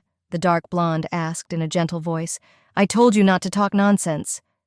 A girl's scream was heard from somewhere behind. The little boy said in a barely audible whisper, "Tida." "Is your name Tida? What an unusual name," the boy said in surprise. "It sounds like the sound of a burning flame." he exclaimed, laughing kindly at his own joke. "And what is your name?" the little prince asked him awkwardly. "My name is Ravel. Nice to meet you, Tida." The man spoke, smiling widely with all 32 teeth. He bared his fangs to the boy, which undoubtedly caused him childish, inquisitive surprise. "Brother Ravel," the blushing boy said, barely audible. His eyes shone as if he had seen something amazing, incredible, incomprehensible. He was always happy to meet new people, and they have a lot of fun together. The lady thought distantly. "Brother, did you bring this tree?" the little golden-haired prince asked in surprise. "Yes," the man answered briefly and nodded. The boy looked admiringly at a small tree in a garden pot, which was completely covered with greenery. "It must have been hard for you to carry it alone," the little tyrant asked with concern. Smiling slyly, the dark blonde answered boastfully, chuckling slightly. "How kind you are, but this is nothing to me." "You're so cool," the boy said as he exhaled. "I was able to bring this big tree." The boy continued to praise Raver as his small, childish palm reached closer to the tree, trying to touch him. The blonde, recovering from her thoughts, exclaimed loudly, "Tida!" She remembered the danger of the tree, already mentally imagining the severed finger. She shuddered for a moment and held her breath, afraid of what would happen next. The blonde witch screamed even louder, coming closer to the child. "It's dangerous, so don't go near it!" she exclaimed loudly. Her hair blew in the wind from sudden movements, and her eyes darkened with fear. For a moment the girl froze, not daring to move. What she saw shocked her much more than what she had seen earlier. She opened her eyes wide, because at first she didn't believe what she saw. With his small hands, the golden-haired prince calmly rummaged through the foliage of the bloodthirsty evergreen tree, which could have already bitten off anyone else's hand at the elbow for such insolence and impudence. "So soft," the baby muttered, kneading the dark green of the tree more and more. The boy looked in fascination at the long-awaited plant, not understanding why his mistress was looking at him so strangely. "Does it also dance? How nice!" The golden-haired child spoke in an alarmed voice. The plant in front of him wriggled first one way and then the other, not staying in any one place for long. The boy watched the unusual dance in fascination. "He seems to be in a good mood." The little tyrant spoke, pressing the tree closer to himself. He again began to carefully stroke its green petals. The two adults standing in front of him were clearly shocked. "Still," the girl thought in a frightened, stuttering voice, "this is how the main character of a magical land should look like, receiving the patronage of the whole world." She smiled a little awkwardly, looking at the boy's strange games. The dark brunette also muttered to himself, puzzled. Chamelia's hobby is cutting off people's fingers. How can she be so pliable? The man looked in fear at the plant, which recently almost killed a man. Jumping up sharply, the boy ran up to the boy with red eyes. "Baby, who are you?" a ringing male voice exclaimed loudly. The little prince was frightened by him and then trembled slightly, rubbing his palms. "What difference does it make to you?" the blonde witch from behind asked him in a displeased voice as she pushed him hard away from the trembling little golden-haired prince. The man, already accustomed to the cruelty of the snow mistress, only whimpered sadly. "Do you like it, Tida?" the Archduchess asked in a concerned voice. "Yes, Your Excellency, I love." The boy blushed from the emotions overwhelming him, and his eyes sparkled with joy. "But why did you suddenly buy this flower?" the child asked, puzzled. "The castle looked too gloomy, so I bought it to change the overall atmosphere a little. If you like it, you can put it in your room," the lady answered thoughtfully, studying the sunny sky. "Thank you very much, Your Excellency," the little prince said joyfully, smiling warmly at his snowy mistress. The dark blonde man could only look in bewilderment at the unfolding picture right in front of him. The man with protruding snow-white ears smiled brightly. He said in shock, "He can control Chamelia ruthlessly so cleverly." He had no idea what kind of boy he was, but he knew one thing for sure. He had insane strength. Watching the joyful boy who laughed joyfully at the tree, hugging it more and more tightly, he spoke, muttering to himself, "Different from rumors. This is truly an incredible baby." The lady looked sternly at her old acquaintance and said coldly, "Enough. If you're done here with your business, then quickly leave." The man pretended that her words pierced his heart with sent arrows. "Your Excellency, you are too cold!" he exclaimed. Laughing, the man quickly and deftly dropped to one knee again. Well, then I go back to myself, the boy said, as if not noticing the surprised face of the snow lady, and behind him the even more shocked face of the child. Leaving a light kiss on his hand, the dark-skinned blonde, touching his cheeks with his palm, said that he would look forward to their next meeting. He smiled sheepishly as he felt his cheeks turn purple. "You idiot!" The blonde witch screamed at the top of her voice, shocked by the man's impudence. There was no sign of good manners here. She swung her fist at him, but the boy was able to deftly dodge the blow of justice. "Bye, Tida. See you." Finally, the blonde shouted to the child, who was still standing by the tree without leaving a single step from him. The girl only shouted a couple of kind words after him, but this had no effect on his bashful escape from Belos. Gritting her teeth, the blonde said in a barely audible, almost whisper, "Here is a snake under the well."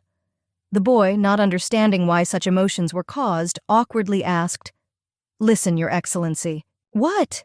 the blonde witch asked the little prince in a dissatisfied voice, slowly turning her head towards him. "Why did your brother kiss you?" the kid asked, not even realizing the essence of his question. "Isn't it usually only those who have feelings for each other who kiss?" "Do Your Excellency and brother love each other?" the boy asked incomprehensibly, trying to understand what had happened. "What?" the lady thought. "In no case. Why would I like someone like him?" the girl exclaimed loudly. Finally moving away from his tree, the boy clarified again. "What? But then why?" But his childish and sonorous voice was interrupted by a blonde witch. She was clearly nervous, and therefore tried to stop the child's other questions immediately. "Sometimes a person is kissed in order to express respect to him," the lady exclaimed. A logical thought came to the boy's head. "Then since I respect Your Excellency and Mr. Edmund, should I kiss his hands?" the boy said, imagining how touched they would be by such a gesture of respect. The girl suddenly shuddered. "No, only adults do this, so you don't need to know that yet. I'll tell you everything properly when you grow up," the girl said quickly, directing her gaze to the blue roses. "Okay, Your Excellency," the prince answered. Seeing how much trouble the dark blonde man's mere gesture of attention brought her, she blushed and then frowned, indignant at such capricious behavior of her old acquaintance. He used to be like this too, but he didn't cause any trouble. The lady thought. The man was still hastily fleeing from the lands of Belos. "Ravel, next time we meet, you won't get off that easy," the fair-haired witch decided. The girl understood that this was unlikely to be their last meeting, and therefore the plan needed to be prepared immediately. Edmund looked extremely surprised. There was a smile on his face. The man bent down a little and addressed Her Excellency and Tida, who was standing next to the Archduchess. There was delight in the butler's eyes. He looked at the potted tree in front of him and asked what kind of tree it was. In fact, the man had not seen the color green in these cold wastelands for so long that the sight of this living tree seemed strange to him. The butler also noticed that, judging by the fact that buds had already appeared on this tree, the flowers should soon bloom. Clayt raised one eyebrow, showing displeasure, and said that some idiot said that they would have to wait 7 years. The butler could not figure out what kind of plant it was. This tree had such lush and fragrant leaves, it seems that such could not be found in the territories of Belos. Edmund reached out his hand to the green leaves. But noticing what the butler was trying to do, the Archduchess immediately called out to him. The girl said that this was a camellia, and if his fingers were dear to him, it was better not to approach the plant at all. The butler's hand trembled, and he immediately moved away from the tree. Having finished her sentence about the danger of the tree, the witch added that this plant is a monster. This was also one of the many reasons to stay away from him. The girl's eyes sparkled when she mentioned monsters. Edmund quickly ran back a few steps. The man was afraid of everything that could threaten his life or health, which is why the words about the monster affected him so much. Tida remained standing in place, as if nothing bothered him. The boy stood and listened as Edmund, in a trembling voice, tried to convey to the witch that she should warn about such things in advance, and she continued to repeat that it would be more interesting if something happened. Having thought about everything that happened again, Edmund remembered that he had already heard about this plant before. It was a very rare flower, growing only in the east. The man sincerely did not understand where and how Cleet was able to get him. The witch replied that she took this flower from Ravel's flower garden. She thought that the atmosphere in the castle was too gloomy and that the new year was approaching, so she took the plant. Indeed, the green color of the foliage brightened up the situation a little. Edmund noticed that usually the girl did not care about the upcoming holidays, but now something has changed. Hearing his assumptions, Cleet ordered him to shut up and made the excuse that she did not need reasons for any action. Having finished the previous phrase, the girl turned to Tida, telling him that she would now take Chamelia to his room. The boy looked at her in bewilderment and shuddered.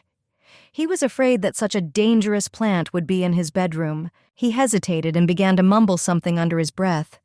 Cleet couldn't understand a word and asked again, maybe he didn't like the plant?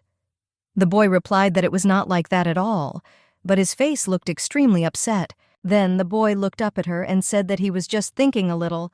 Now he was trying to find the words to dissuade the witch from placing a camellia in his room, but the necessary expressions never came to mind. After a short pause, Tida finally said that he would like to leave the tree in the living room next to the fireplace.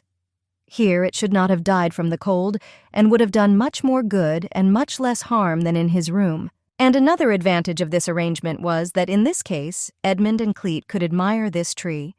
Tida wanted everyone to be happy. That was his little naive desire. Cleet and Edmund looked at him questioningly. The butler's cheeks were covered with a light blush, and a smile bloomed on his face. The man was glad that Mr. Tida was indeed very thoughtful. For him, the ice castle was the place where you started to miss the color green. Cleet listened to all the arguments and nodded her head.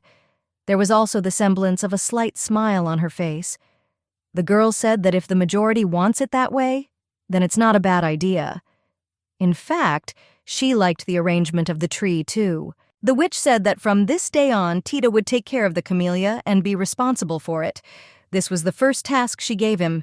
Meanwhile, Snowball approached the plant and began to smell it. Cleet continued to talk about the boy's responsibilities, that he must give her water and fertilizer every day so that someday the flowers will bloom. Meanwhile, a real battle broke out between Snowball and the plant. Cleet also said that camellia flowers are very precious medicines that can help in her research. Now this little boy had so much responsibility on his shoulders. At the end of her monologue, the girl asked if he could cope with this. The witch smiled. She was confident in Tida's strength and that he could do it. Cleet stared at the boy, waiting for his answer.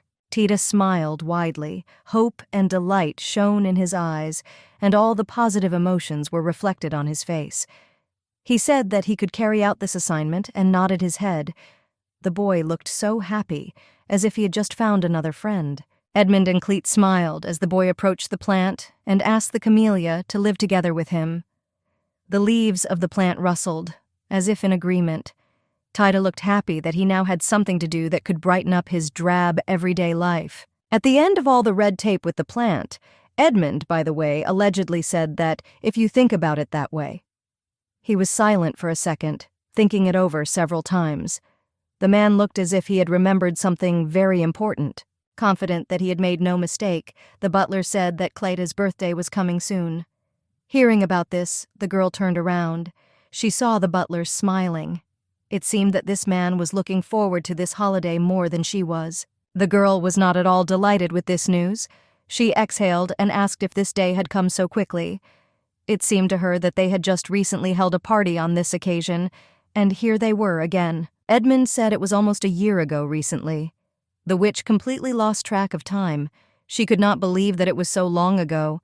But when you've been living for more than 200 years, you might not even lose count. The girl thought that time flies very quickly. In fact, she no longer remembered what date her birthday was.